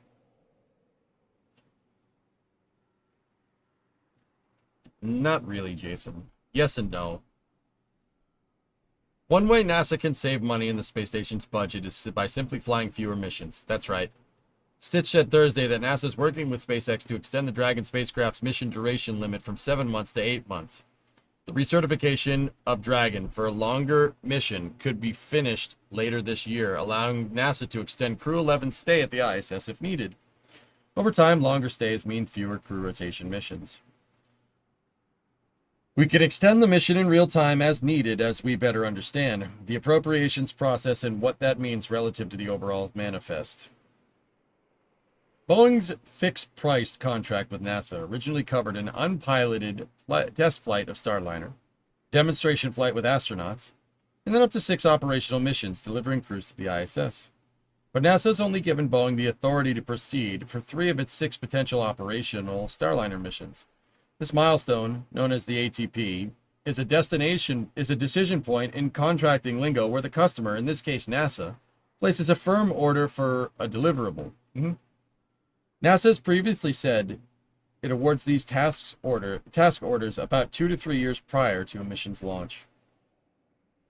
If NASA opts to go to the 8-month missions on the ISS with Dragon and Starliner, the agency's firm orders for 3 Boeing missions and 4 more SpaceX crew flights would cover the agency's need into early 2030, not long before the final crew will depart the space station. Stitch said NASA officials are examining their options. These include whether NASA should book more crew flights with SpaceX, authorize Boeing to prepare for additional Starliner flights beyond the first 3, or order no more flights at all.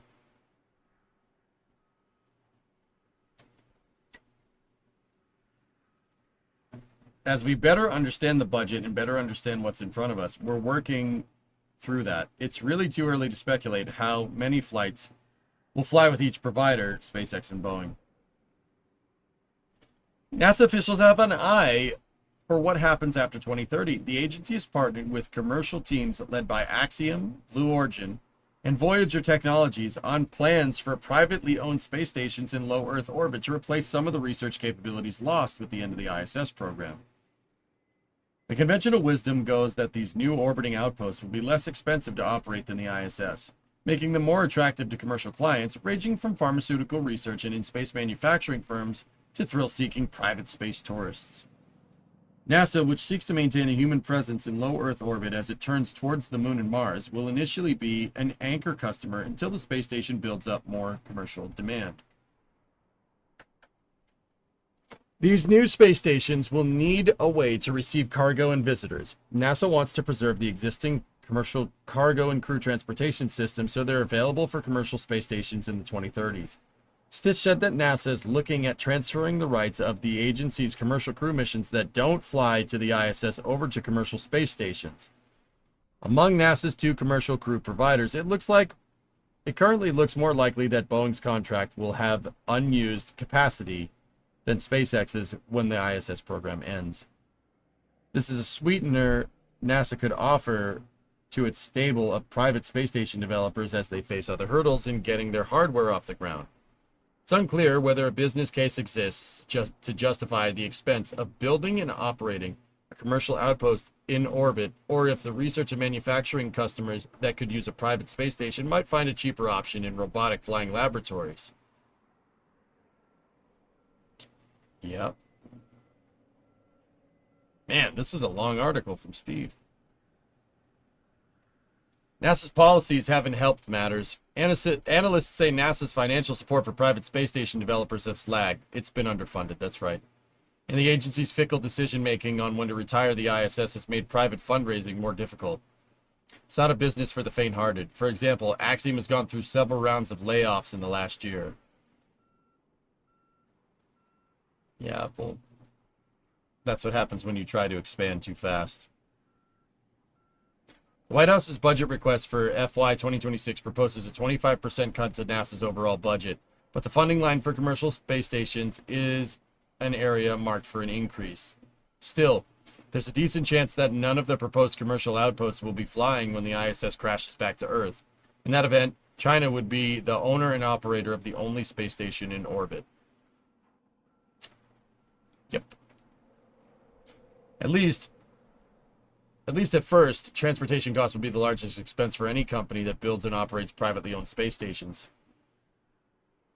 It costs NASA about 40% more each year to ferry astronauts and supplies to and from the ISS than it does to operate the space station. For a smaller commercial outpost with reduced operating costs, the gap will likely be even wider. Don't crash it, bring her home. If Boeing can right the ship with Starliner, and NASA offers a few prepaid crew missions to private space station developers, money saved could help close someone's business case and hasten the launch of a new era in commercial spaceflight. I actually agree with Steve. That's a good idea. Yeah, that's a good idea for them to roll over the APT to commercial low Earth orbit destinations. That's a good idea. That's a good call. But he's right. They got to launch it. They got to launch the modules first. The commercial low Earth orbit destinations program has been underfunded. And Axiom Space was built as a hedge against that. What Axiom Space had was a contract to add modules to the ISS that could be taken off of the ISS and made into its own space station later. That was NASA's hedge against the commercial low Earth orbit destinations program not being ready to go. Axiom took that money and decided they wanted to make a spacesuit instead.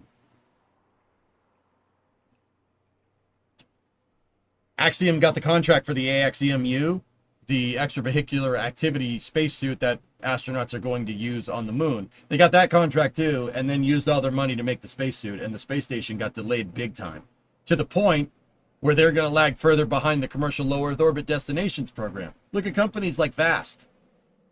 Blue is cooking with their orbital reef. We just don't see anything, but they're definitely doing it. VAST has a space station that's almost ready to go. Axiom was the hedge against this. Those modules were supposed to be up there right now. They don't even have a module finished. So, yeah, NASA needs to fund commercial low Earth orbit destinations if we want to be serious about commercial low Earth orbit destinations. It's not rocket science, man.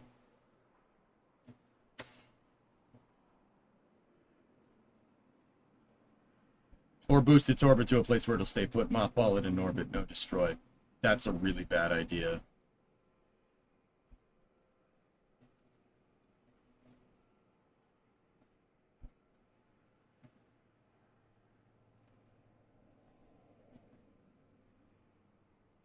Axiom is so short on cash because they wanted to fly their own missions and paid Thales Alenia to make their modules. Yep. Guys, I would love to bring the ISS back. I would love to disassemble it and bring it back down. That would be super cool. With what vehicle are we doing that with? We put a vehicle that was specifically designed to do that. We retired that a long time ago and put it in a museum. Can you please explain what all the commercial planned stations are? There's VAST with their Haven 1, but Haven 1 is not part of commercial low Earth orbit destinations, if I'm remembering right. Blue Origin has their Orbital Reef program, which is a modular type space station module that can attach. They can make a bunch of them, and then it has expandable modules that are on the sides, so you can make the thing looks like a big H. Blue has Orbital Reef. Axiom was gonna have the Axiom space station, but yep, they dropped the ball on that one.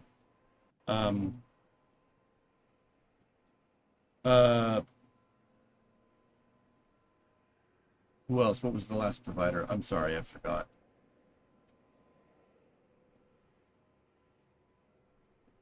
I don't remember Voyager Technologies. Hold on. Voyager Technologies.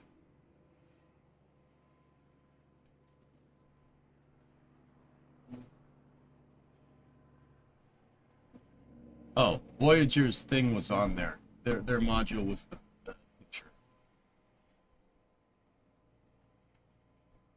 Voyager's Star Lab. There it is. That's kind of cool.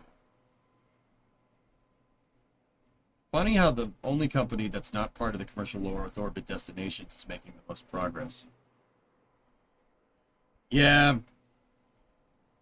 And guys, I'll even say right now, I mean, if you really, really wanted to hedge your bets against not having a stopgap, right? Like not retiring the ISS and then having nothing for a little while and then launching maybe a low Earth orbit destination, the best time for those modules for any commercial low Earth orbit destinations or any commercial station, the best time for them to launch is like right now.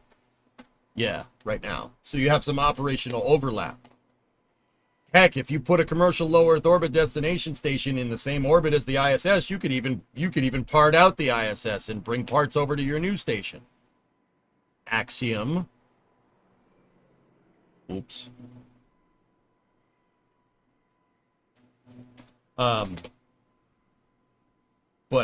Yeah. Program was underfunded until now. That's kind of cool. Like I said, the NASA's budget for FY 2026 isn't all bad. There's a budget increase for commercial low Earth orbit destinations is good. That's a good thing. That's a good thing because that's going to leverage more private science. So the science budget that you proverbially lost would get leveraged through commercial low Earth orbit destination missions. You're just shifting it. You're not moving it. That's a nice way of shifting it. That's a nice way of shifting your science budget kind of inadvertently and being like, oh yeah, I cut science. Yeah, see, we cut it all of it. But this other program, it's a nice way of doing that. Kind of did that with Salyut and Mir. Yep.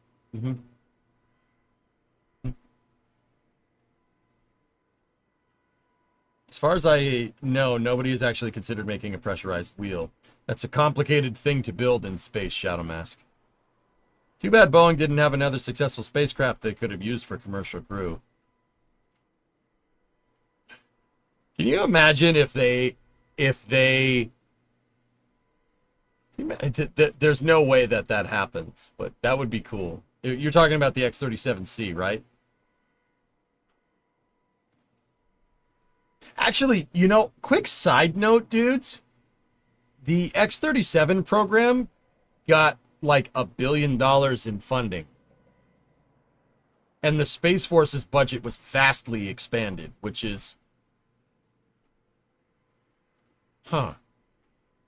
Interesting.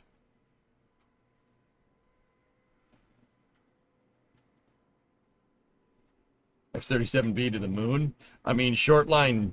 Do you remember where the last X-37B went?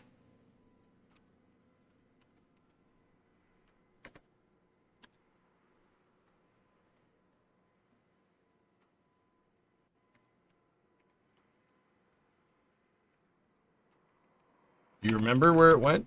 Of course I do, yeah.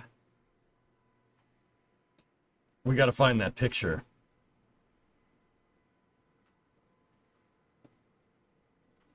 The X-37B flew to a geostationary transfer orbit on its last mission, and there's a picture floating around of the dang thing. Yeah, here, look. That's a real picture. That's the X-37B's payload bay. 23,000 miles away from Earth. That's a long way, dude. That's a freaking real picture. The shuttle survived that X-37B survived a shuttle. It's a shuttle. It survived re-entry from a 23,000 mile apogee, which is pretty good, man. What is the X-37B? It's a little mini space shuttle that the Department of Defense uses for frick all. I have no idea. See, little mini space shuttle. It's about the size of a truck, maybe. Space Force budget for FY 2026 is $40 billion. Yeah, with $1 billion going to that, which is pretty crazy, dude. Yeah, it's a satellite, guys. It's a reusable satellite. That's the right way to say it.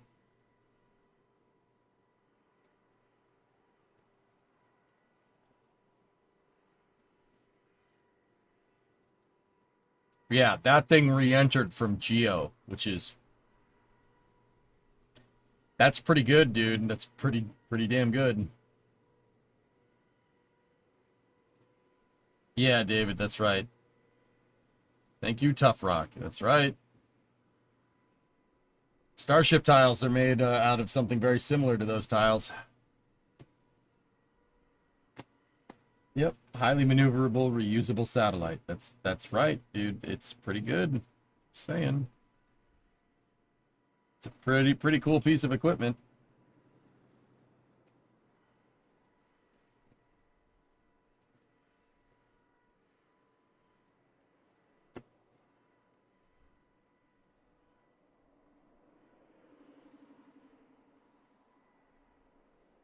It's a pretty awesome piece of hardware. Hard to believe it's got the same company logo as Starliner.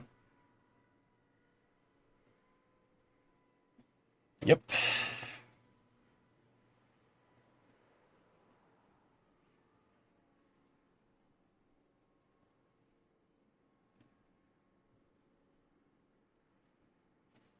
Anyway, what if you could Starship launch a fleet of X-37s to multiple Molina orbits?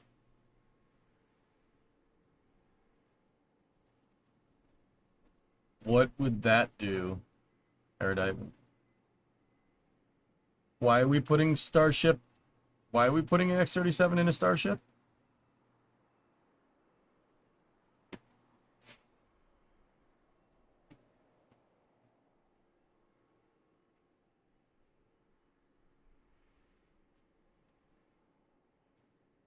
Okay. Does it look cool? You know what else looks cool? A metal box. Boeing decided to update everybody on their progress on the exploration upper stage. See that big old stage up there?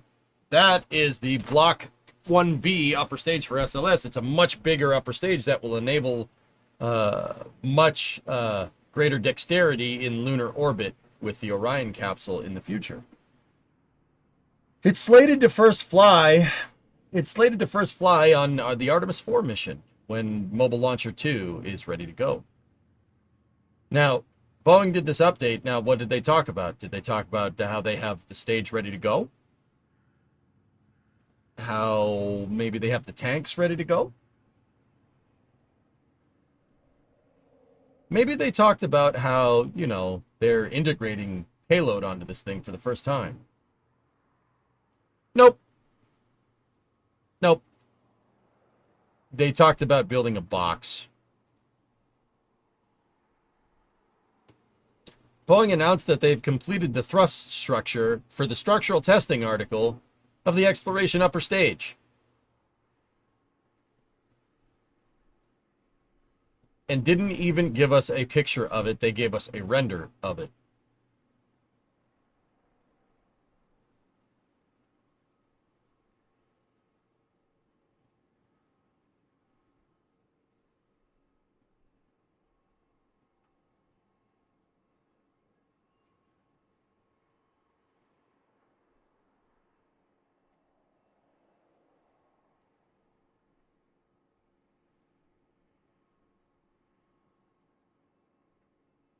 This is a computed assisted design, CAD image of the EUS thrust structure. This is a CAD image of the EUS thrust structure and the equipment shelf.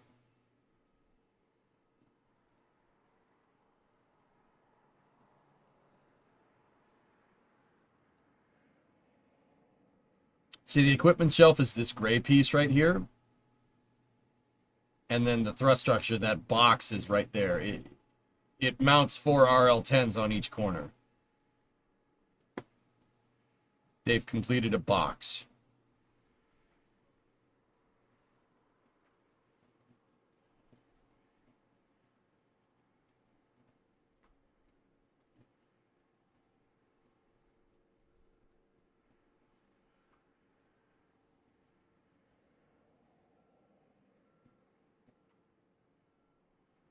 Why is the wall behind it more complex than the actual thrust structure? I don't know. Did they even talk about how they're going to manufacture the box? Zonku, if I had to guess, they're hand welding this thrust structure together.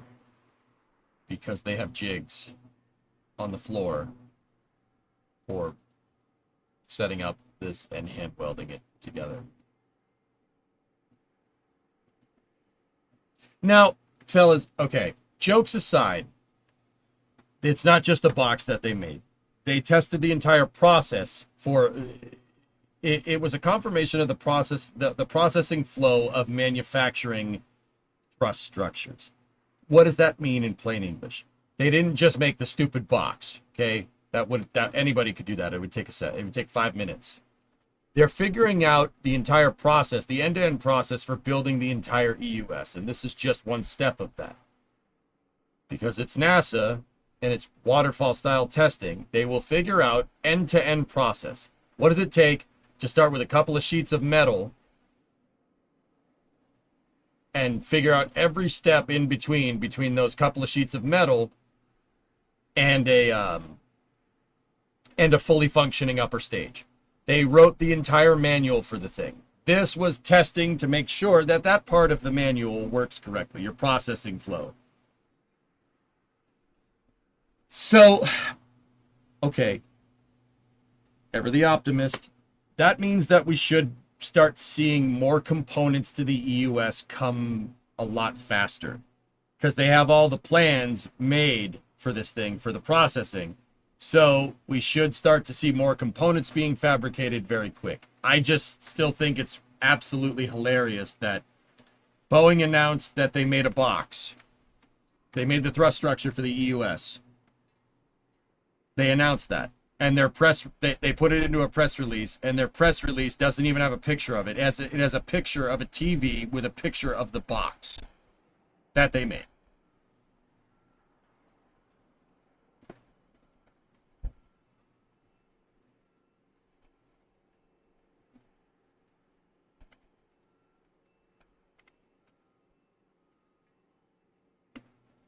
So,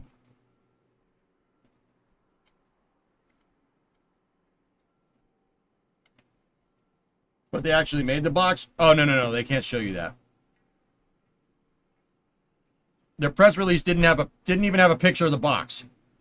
It had a picture of a bunch of dudes talking about the box with a 3D render of the box in front of them. That was their press release picture.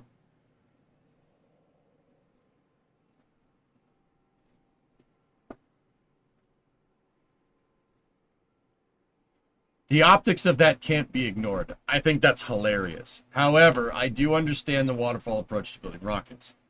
You do a ton of planning.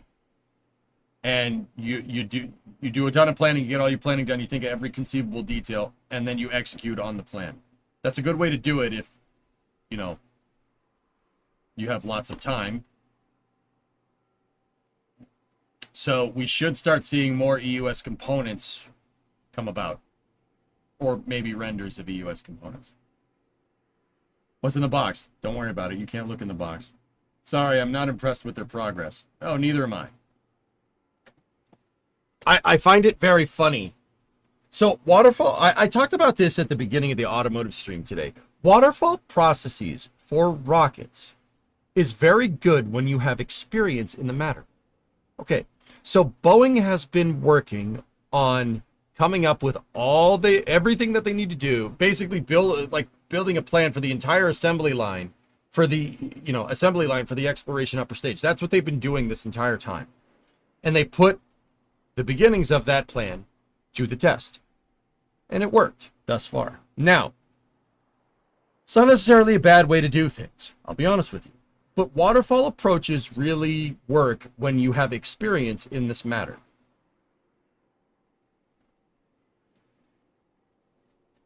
So, you know, Boeing just went and found a bunch of people that have recently come off programs making high energy upper stages and then put them on this program, right? Surely, no, they didn't. Implementing a waterfall process when you have no prior experience is kind of ridiculous to me. How the heck do you know how to make an upper stage? You don't. It's not like you can go find the people that made the Saturn V. Those people are long gone or retired, right? This type of approach isn't really warranted, to be 100% honest with you. It's not warranted if you don't have any prior experience. How are you going to write a manual for how to put together an upper stage when there's no demand for gigantic, heavy-duty, high-energy upper stages? Where are you going to poach people from? The commercial industry? Sure, I'm sure that's what's going on. So, I don't know. It just seems like a really weird way to do that, especially since there's really not a lot of expertise out there on building high energy upper stages for super heavy launch vehicles.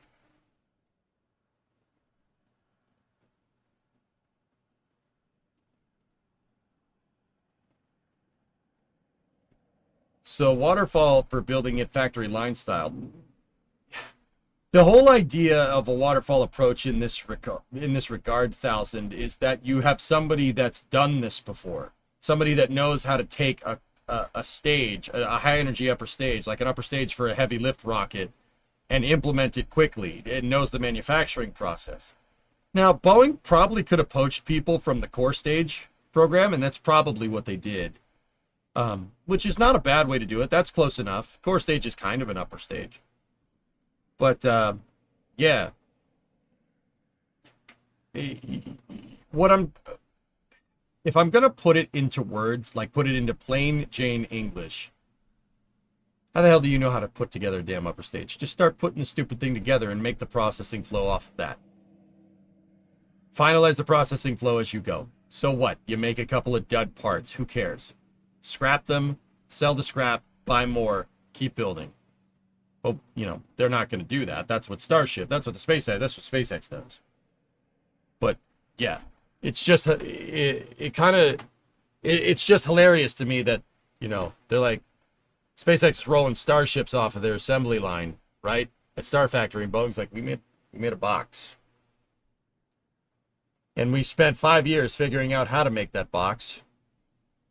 And when we went to make the box, the plan that we came up with over 5 years worked.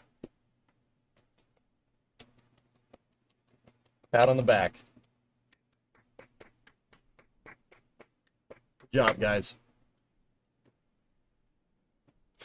Now, like I said, there is good news out of this. The good news is that if they actually did sit there and figure out the entire freaking plan, which I have no doubt, I have no reason to believe that they didn't, we should start seeing EUS parts come at us a lot faster. We should start seeing some of them, or nice renders of some of them, at least, at the very least.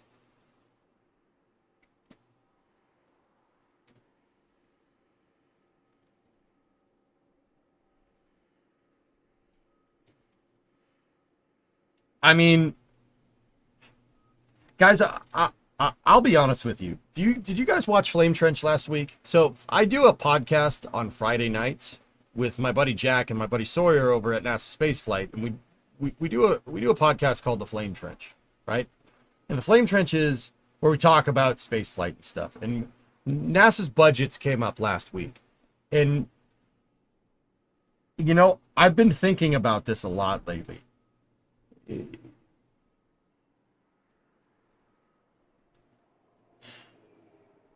You know, last week we watched. Let me tell you what I'm thinking. I'm thinking about that, guys. Expediency is going to be a thing that we need to do sooner rather than later. You can't. Waterfall approaches aren't going to work. Now, why? Why aren't they going to work? It's tried and tested, and slow and steady does work in spaceflight. But okay, I watched another podcast, right, called The Burn Sequence with Tori Bruno. And Tori Bruno basically laid out a very, very articulate and well thought out idea that we are in a Cold War with China again. Well, not again. We're in another Cold War, this time with China. But it's kind of a soft Cold War, but it's still a Cold War nonetheless, right?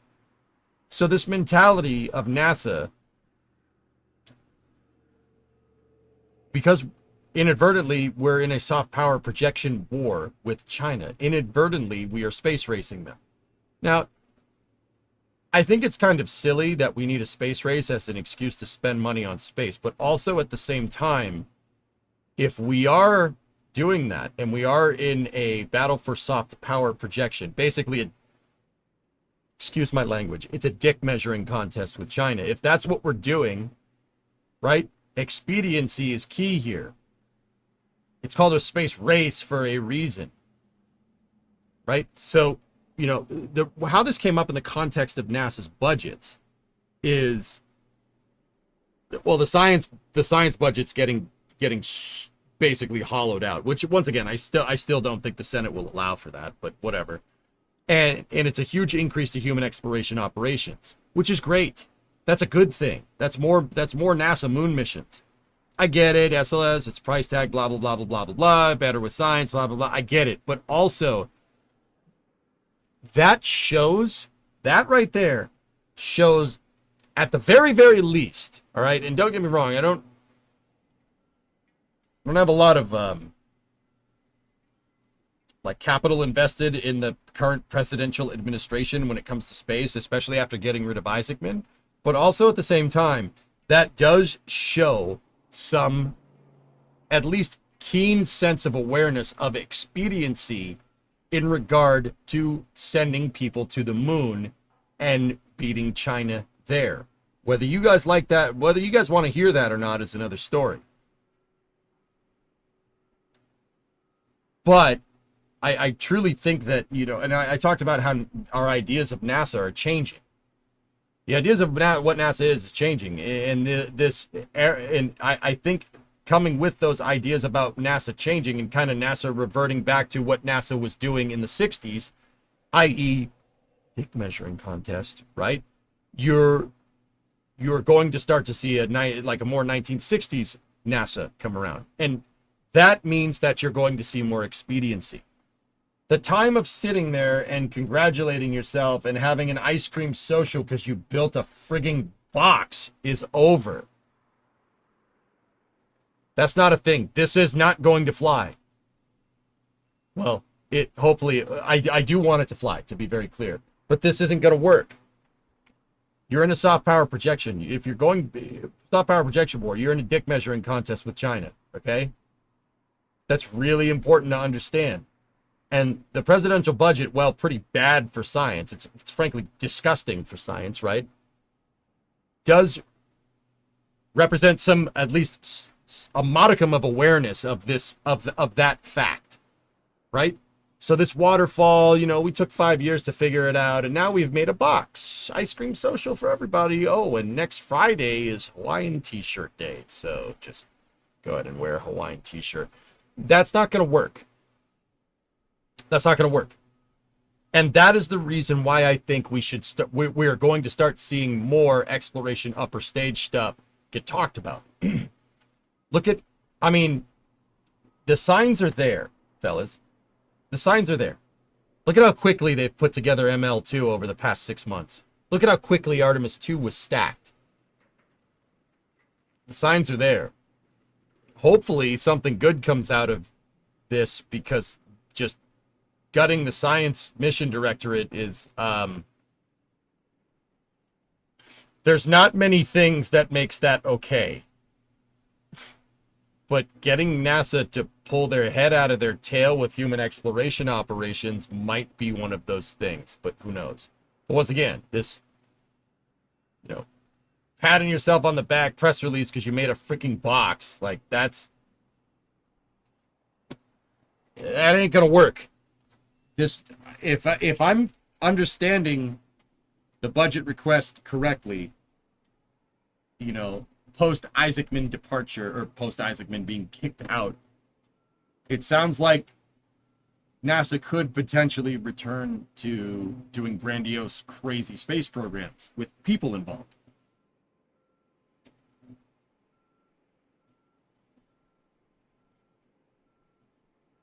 You're not impressed with the square hole? No.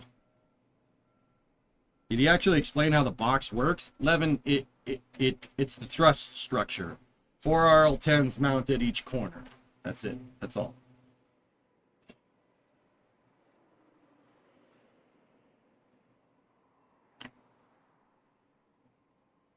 But once again, guys, so, like, what am I getting at? You know, the time for this whole waterfall thing isn't, what I'm telling you is that the time for this stuff isn't doing this whole waterfall thing. That's not going to work. But simultaneously, and I think this is hilarious, right? Right? You made that, and you couldn't even show us a picture of it. You showed us a 3D render of what you made. But also at the same time, and you guys tell me, I might be reading too much into this, when have we heard any updates about the EUS at all in the last 5 years? Anything. Anything. When have we heard about anything? Why would they just up and say, like, oh yeah, we made this box. No, we can't show you, but we made it. Right? Maybe the tides are changing. Maybe.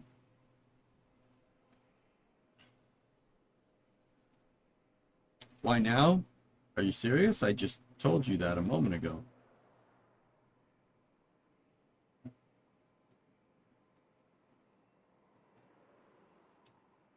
Please don't cancel the program update. I don't think so, Hellfish. I think they're going to expand it. We need to make a box in KSP. I'm not doing that. It's not a question for you, but in general. Why now? Well, I don't understand how saying it's a question in general changes anything. Discovery, go at throttle up.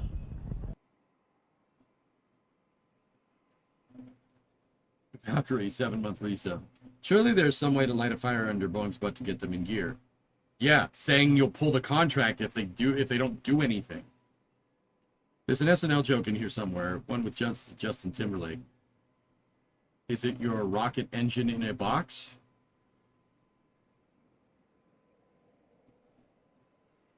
FYI, the SLS wiggle broke again. I shut it off because sausage, egg, and cheese sandwiches. Can I get a link to the box news, please? Sure. What is the box for? I just said what the box. It's the thrust structure for the exploration upper stage. See how there's 4 engines? The box is right there. It holds the 4 engines in place. What does the box say? Cow.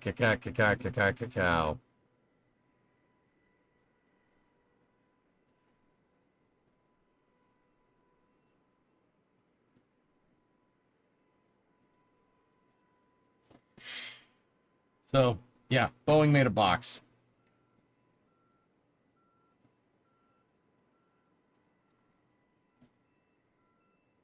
Have I seen the BPS vid?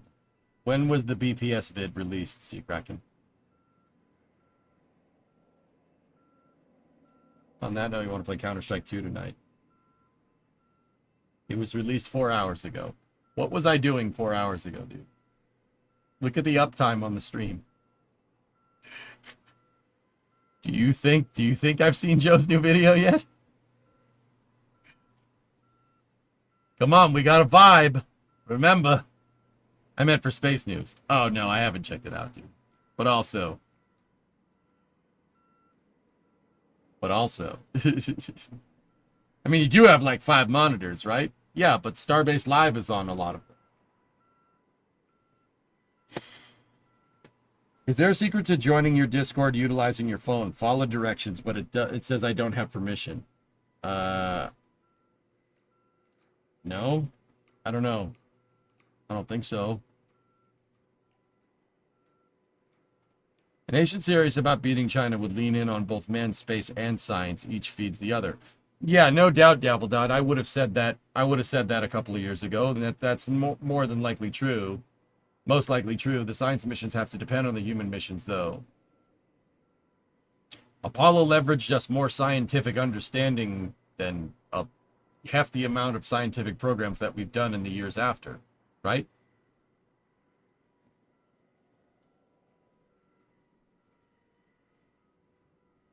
But, you know, like I said, you know, I didn't like that train of thought. Daveldot, what I'm trying to say is that if we take going back to the moon seriously, the science will come. That's what I'm trying to say. Just like it did during Apollo. Because you're not going to send people to the moon with a program that's explicitly stated to send people to the moon to stay there for a long time to conduct science and understanding and not do the science and understanding part. The whole impetus for Artemis existing in the first place was that it wasn't Apollo. But even during Apollo, where proverbially it was just get to the moon, plant a flag, and leave, our scientific advancement was jump-started like tenfold forward in progress from that program. Does that make sense?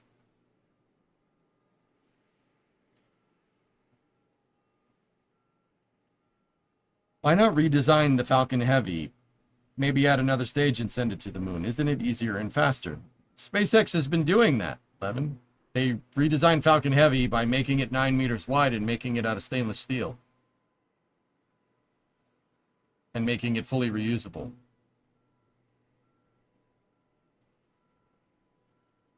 Picking up what I'm laying down, dude?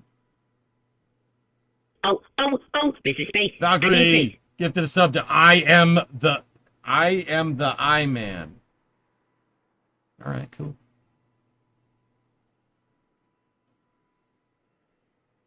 Levin, it's even in the name. They changed the name around. It's not Falcon Heavy, it's Super Heavy. See?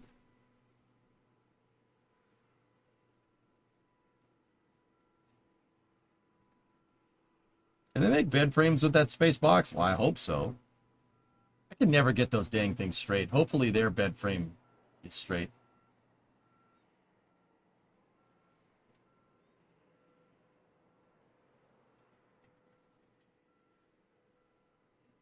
All right.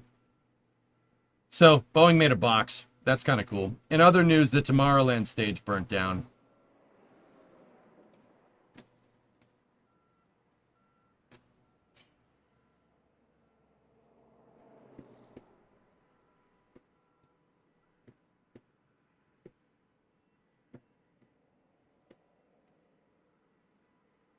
Yeah.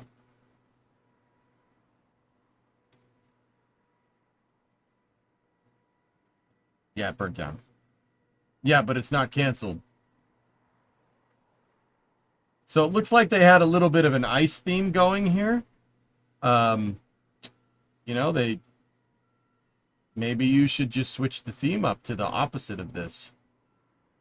What's Tomorrowland? It's a gigantic music festival with a really awesome, like, animated stage and stuff. Yeah, or was. Yeah, fire and ice theme, dude. Perform on the charred stage. That would be sick. Yeah, that's bad. Yeah, that's bad. That's not great.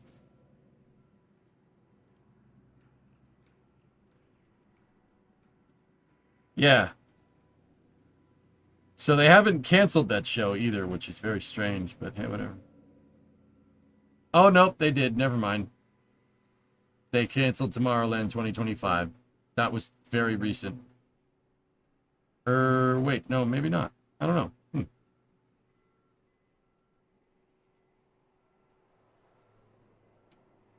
But yeah, that's, yeah, it caught on fire. It wasn't really space news, but it's still kind of cool. What are you racing this Friday? I don't know, Blake. I have no idea. I have to probably go ask Max. Tickets sold like hotcakes. Hot fire cakes. Borrow Boeing's box. Yeah, you could perform on that. Sure. In other news, we got Cyborg Beetles before GTA 6. Cool. Did they leave the stove on too?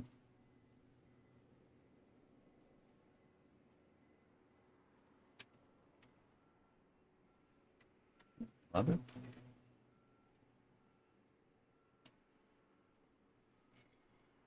Hold the metal festival there. That's what I'm saying, man. That'd be pretty cool. Do you have any plans for the rocket you're building in KSP? No. The plan is get it working.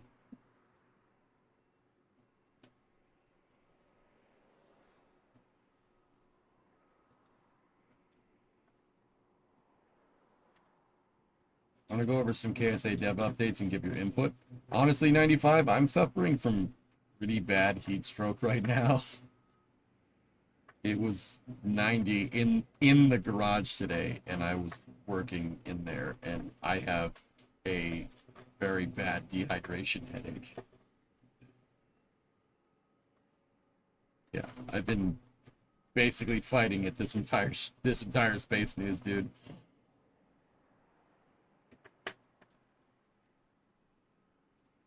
Heat stroke, it was only 90 degrees.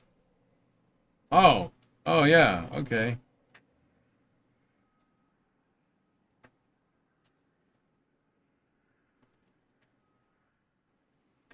Oh, yeah. Yeah, no, you're right. You're right. You're right. The headache that I got from working in the shop, it's probably just some headache heat thing.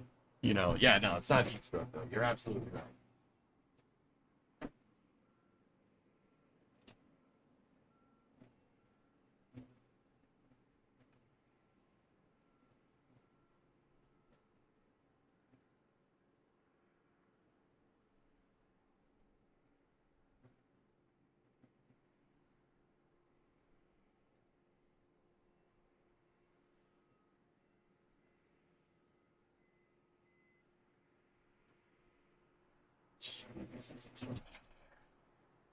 Did you see the dart footage? No.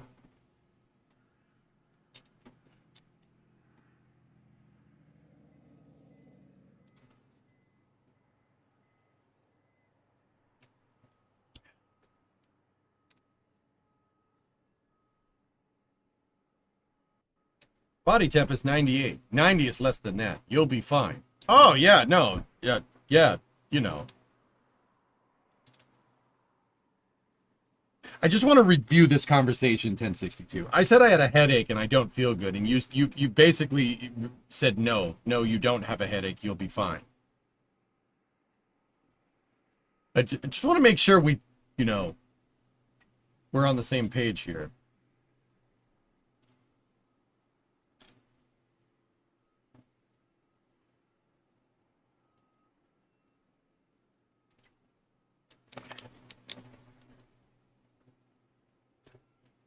Is this a YouTube stream? Yeah, I double stream now, Nuclear. Mm-hmm. You feel fine. These aren't the droids you're looking for.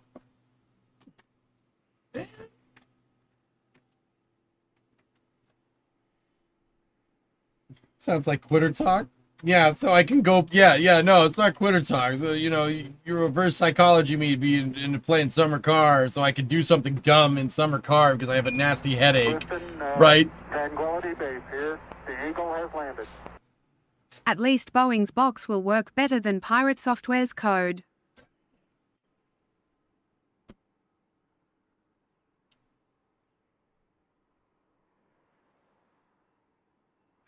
Did somebody just say that? Did somebody just say that for real? Bro, he's catching strays. He ain't even here. Who the hell did that? Who did that? Jeez, man. That's... Wow. I knew you guys were savage. I didn't think you were that savage. Holy crap. Wow. That escalated quickly. That was a bigger burn than Tomorrowland. I mean, that really got out of hand.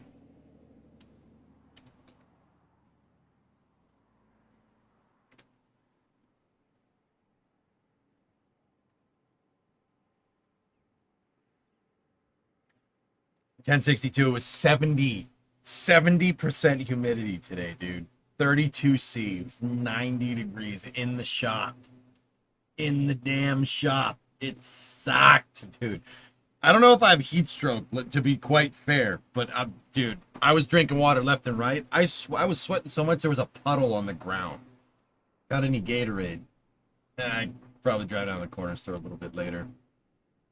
All right, what's this dart footage from the Baron? Dart spacecraft ejected a massive barrage of boulders, some which carried more than 3 times the energy of the spacecraft itself, surprising the Dart team.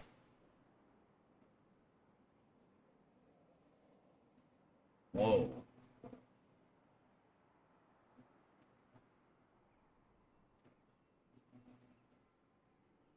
That is Didymos and Dimorphos after the impact. This is something that flew by with... What the hell? That's pretty cool, man.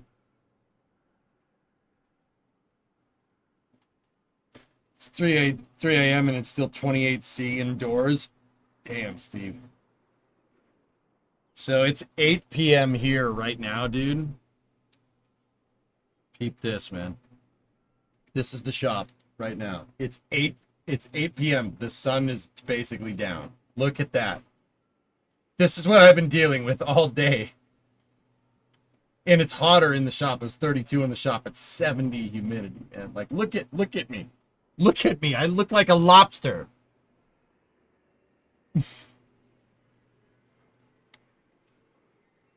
86.5 degrees in Fahrenheit. Yeah. No AC? Dude, I have AC going full blast right now. You got central air. It's 22C in the garage. I gotta do that. Be sure to flip regularly so you cook. Like, dude, look at this. Look at this.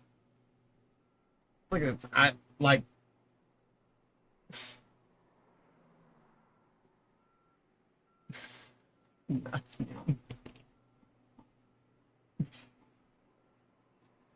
Yeah, no, that's heat stroke. I'm trying to tell you.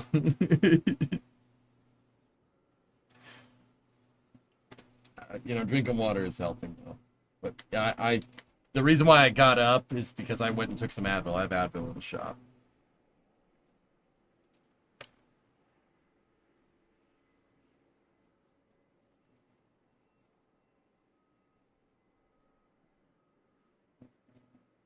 Nice, Bill.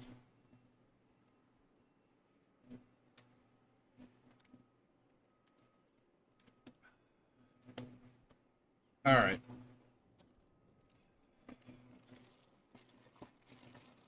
Days like this that make me appreciate jorts. Go jump in the pool and do MSC again tomorrow. I don't know, maybe. Yeah, I mean, you put a pic of it in Discord. Pic of what? That footage was taken by a CubeSat deployed from DART 6 hours before impact. Yeah. You're saying you look like this. The car you bought. Oh! Alright. Where is it?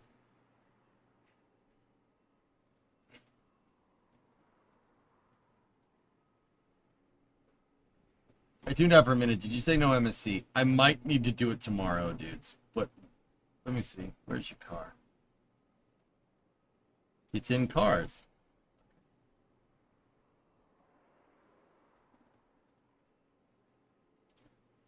What is that? What is this?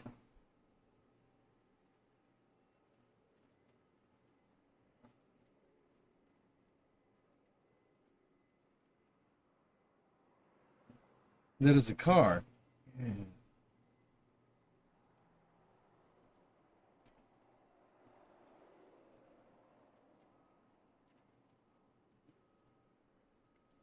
Yeah.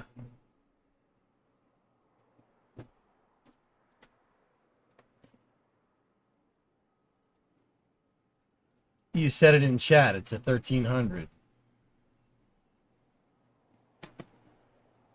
Mazda.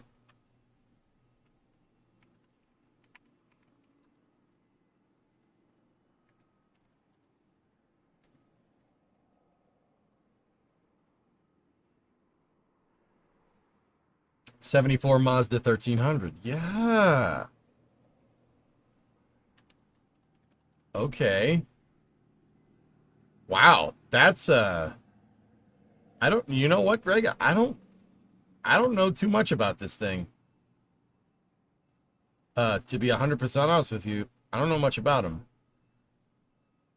Does it have a Wankel engine in it or something? Like, I'm just looking at pictures of it now.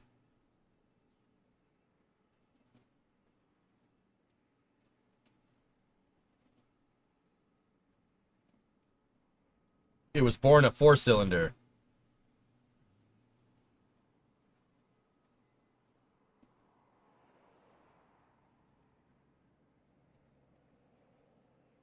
'74.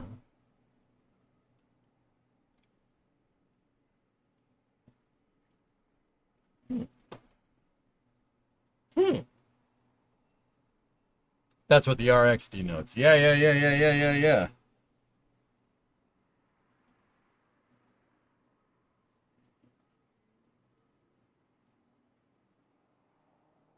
Yeah, that's an old Defender. Or Series 2, I think. That's cool, Greg. That's a cool car, man. I don't know too much about these things. That thing's cool. You gonna change the rims?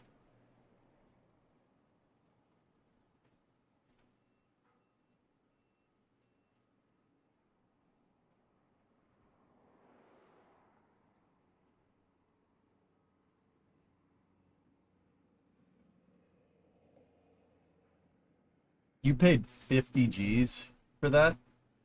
For that thing?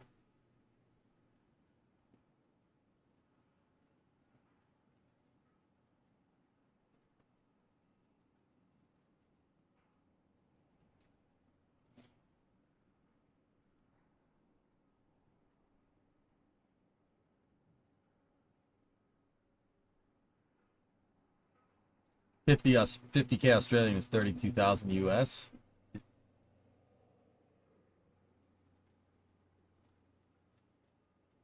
All right. I mean, it's got a Wankel in it. That's cool.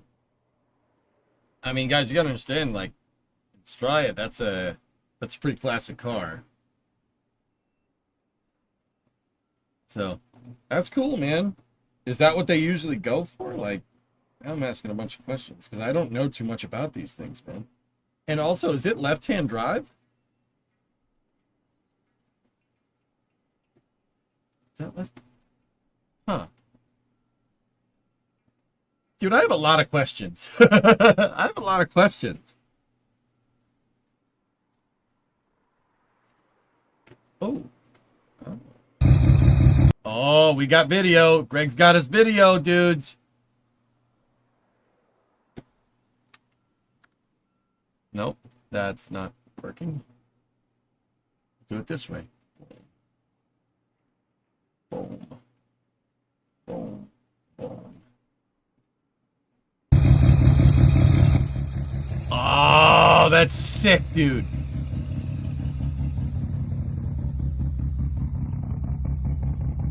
Listen to it. That's cool, man.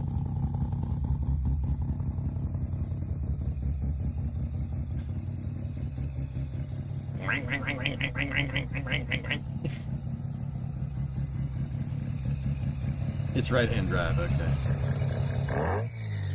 Oh! Wow, dude, that's got some nice accoutrement in there. That's pretty good, man. Pretty cool car, dude. Pretty cool car, man. That's sweet. That thing must scream with that engine in it. That was a 13V, right?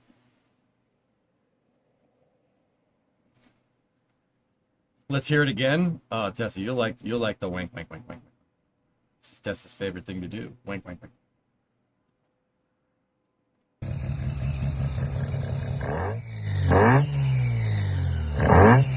It's a 12A. Got it. 12A with 200 horse, though. In that car? How are the seat belts? That's a lot of power for that freaking car, dude. How much does this car weigh? Tell me are you 1,000 kilos? It's got to be 1,000 kilos. That thing, 800 kilos with 200 horse. Yeah, all right. Okay, I get it. That's cool. Dude, that thing probably is sketchy fast. Dude, 200 horse, 800 kilos. That's a freaking go-kart. That's almost like F1 power to weight. It's not. It's close, but it's not. But still.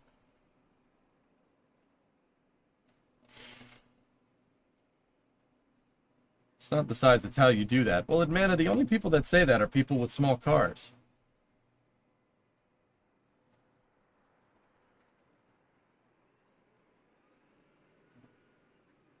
The Tesla car plant in San Francisco Bay Area used to be Toyota. False. General Motors.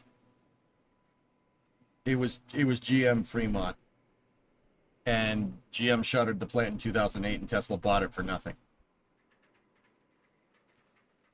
It's Ariel Adams levels of power to weight. It's pretty close, Tessa. That thing probably screams, dude.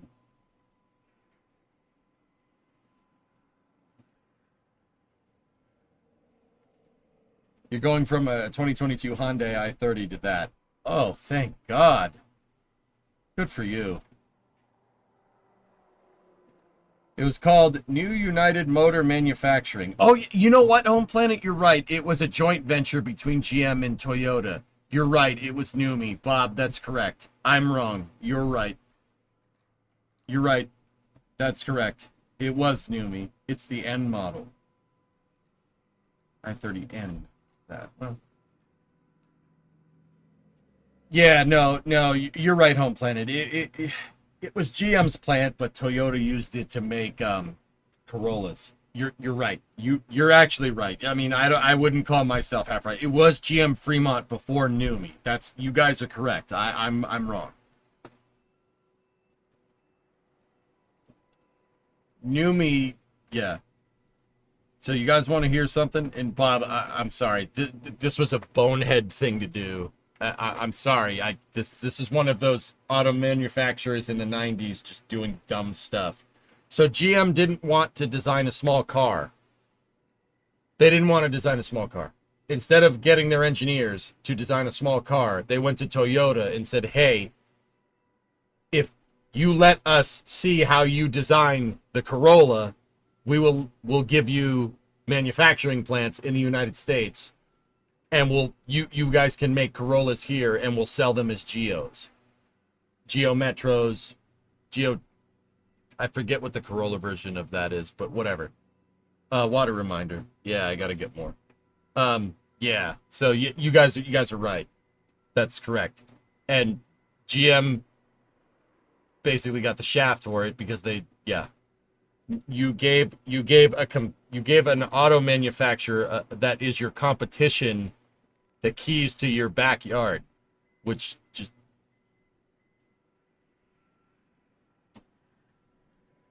prisms, that's what it is. Yeah, just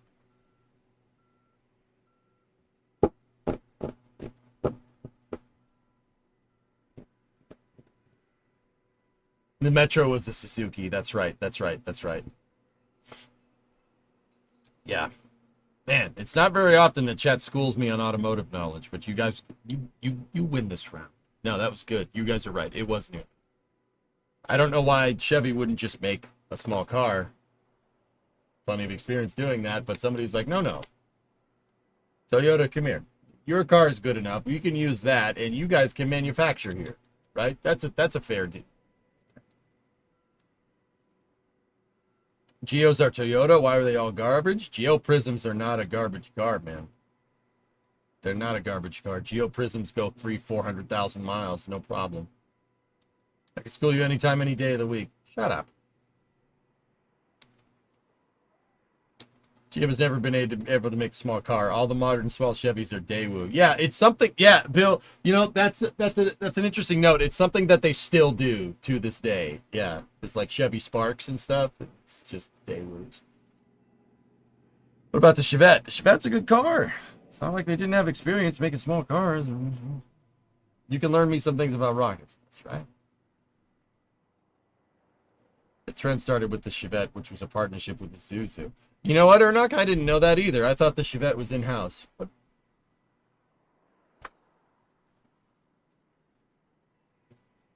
Whatever. Whatever!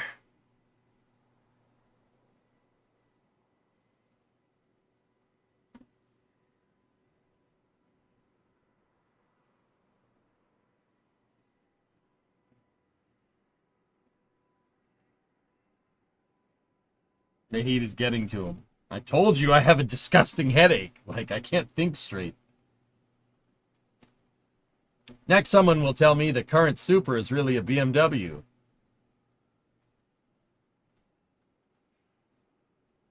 You think someone would do that? Just take a motor from another car and put it in theirs and just, you know, be like, yeah, no, it's Same.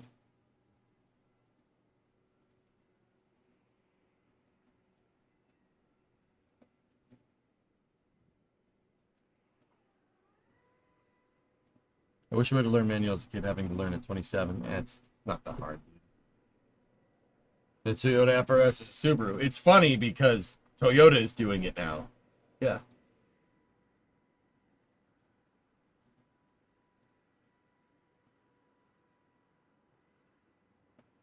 Can I ask you about something? What do you think about European spaceflight in general? Lately, I got a real good offer from a private space company in Europe. You should know that they're poaching a lot of engineers lately. It's a lucrative contract with a lot of good incentives, but I'm still perplexed. I'm still a bit young, and I might go for it, but I wanted to run the idea off you because I got you into rocket engineering in the first place.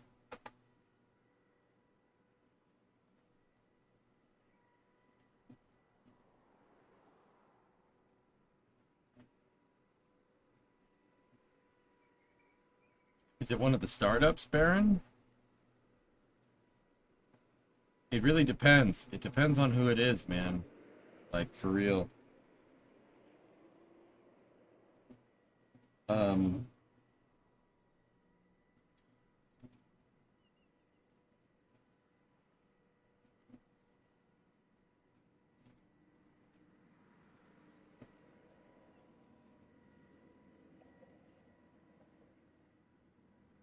that's cool, Flacken.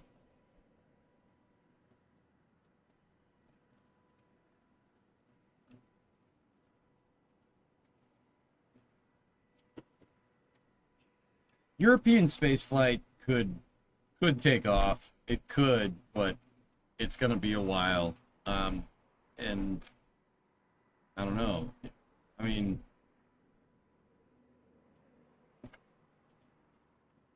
you're still young. I mean, maybe give it a shot, dude, but I don't know.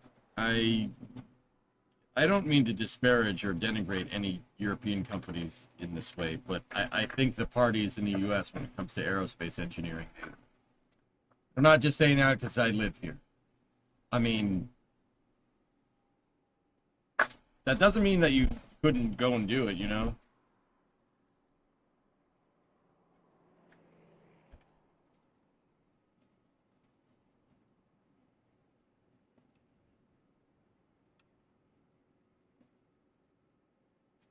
I don't know. With that new commercial contract that they threw out, it's possible. But you got to remember, you know, that commercial orbital transport services contract that ESA threw out is only for 130 million. That's it. Now that's just the phase, right? But I mean, that's a pretty serious entry. But I don't know what the next phase is. You know.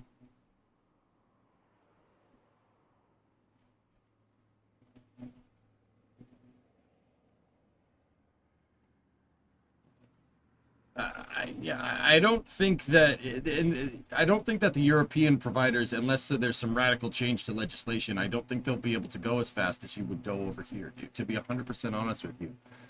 That doesn't mean that their industry isn't up and coming, but yeah.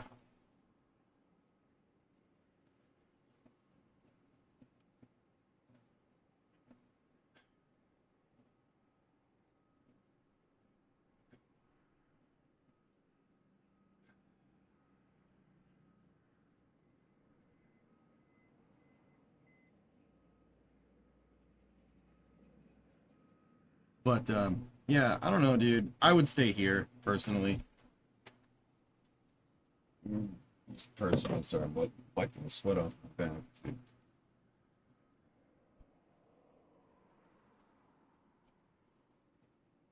You guys are talking about a Subaru Brat. It's a compact pickup truck in the YouTube chat. Compact pickup truck with 2 jump seats in the pickup bed. The position is for a leadership one too, but yeah, I'm still thinking about it.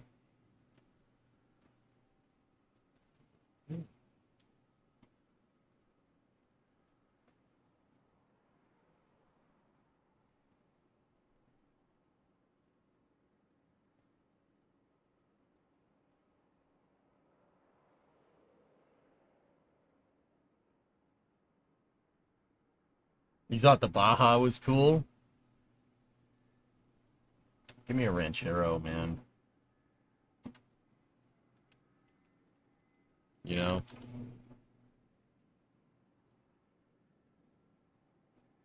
Give me a Ranchero. So, EJ, do you think Ariane would not wind up bullying everybody out of the competition? That's what I mean, dude. That's a huge risk doing something like that.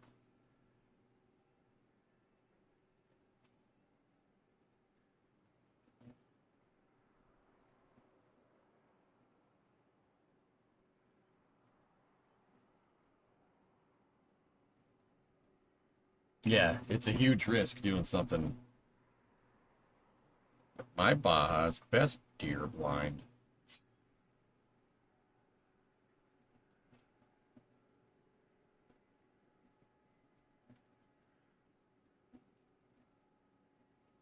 Now I'm looking at pictures of Rancheros. Ranchero.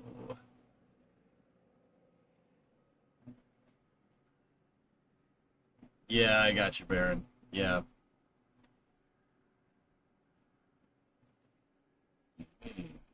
Ranchero. Nice. Oh, yeah. Oh, yeah. Yeah, now we're talking. El Caminos were better looking? Who gave you permission to talk? Bro, that thing is sick. Look at the fake wood trim. Alright? Can't get that on an El Camino. Right? You want to do a rear-wheel drive Coyote swapped Fiesta. Cletus made me really want to build one.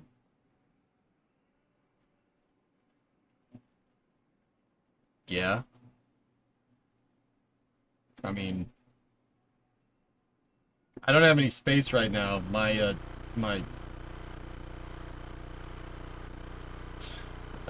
garage is full. Or we could convert one to electric. Why would we take everything cool about that and make it worse? Why are we doing this? Fun fact, the frame rails are 2 inches wider than the S197.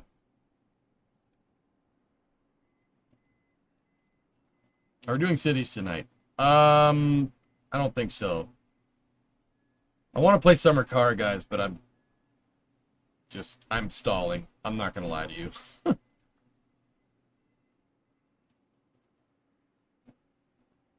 I tell you what we could do. I can hit the sack right now, right? Because dude, look at me. I'm not feeling the best. I just got schooled by chat on car knowledge. That should tell you everything you need to know. Won't it be just as hot tomorrow? Yeah, but I won't be working in the damn shop, Cirrus. That's what got me. So what we can do here, let's iron out the schedule. If we don't do MSC tonight, we can do it tomorrow. Okay? Let's play cities. Let's play cities and MSC tomorrow, right? And on Friday, we play Kerbal, Flame Trench, and Racing.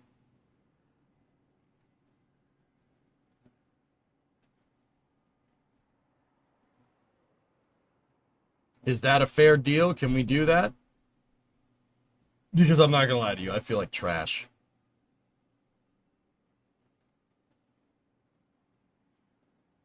What kind of racing? AC or GTA? I will get back to you on that one. Fair deal? Cool. All right, because yeah, guys, I'm telling you, I don't dip out of streams. That's not what I do unless something is very wrong. And headaches are what get me, dude. I can stream sick. I streamed with COVID, no problem, easy peasy. And headaches are what get me, dudes. I can't do nothing with it. So I'm gonna go rest. I'll see you guys tomorrow. We'll play cities and Summer Car. If there's no crazy big space news, I'll just play the games. We'll do cities into Summer Car, okay, with a little break in the middle. Yeah, because space news has been very slow this week. So Can we do a bit earlier MSC? We'll just do cities and MSC tomorrow. That's fine. Still welding session tomorrow morning? Yes. Yeah, exactly. So we'll work on the car in the morning, get all the welds figured out with all the tabs on the frame and everything. Then cities. No, and we won't do space news tomorrow. We'll just do summer car in its spot. So you guys can you'll get more summer car out this way. It means you're taking care of yourself. Yes, please. Cool. Cool. All right, so on no space news cheeseburger, the cycle has been awful. So barring like some crazy news coming out tomorrow, let's make tomorrow cars and gaming. I'm sorry I didn't deliver on the summer car special. I really don't like doing this, but I should have. This is honestly, it's on me. I should have checked the weather forecast. This week is the hottest week. This is the hottest day of the week. So it should be cooler tomorrow. So, yeah. Anyway. So, I already did my sweaty car. So, I'll see you guys for a nice long stream to make up for not doing after hours tonight. And, yeah. Hope everybody's a good night. Thank you very much for watching. I'm going to go rest up, grab something to eat, and not feel like Dookie. And I will see you guys, let's say 10 a.m. 10 a.m. tomorrow. So the stream tomorrow will go from 10 a.m. to 11 p.m. with cars, cities, and and my summer car. Are you in an air-conditioned space? Right now, yeah, but I'm in a insulated metal building. Engineer, you can't scrub the heat. Yeah, it's cooler in here, but this is the temperature that I've been dealing with in the office. This is with the air conditioning. A floor standing AC can't keep up. It was 90 at 70% humidity in the shop when I was working this afternoon. So, good night. Sorry about not doing after hours, fellas. I apologize. I gotta go lie down. So, I'll see you guys then. Long stream tomorrow. Thank you very much for watching, everybody. Have a good night.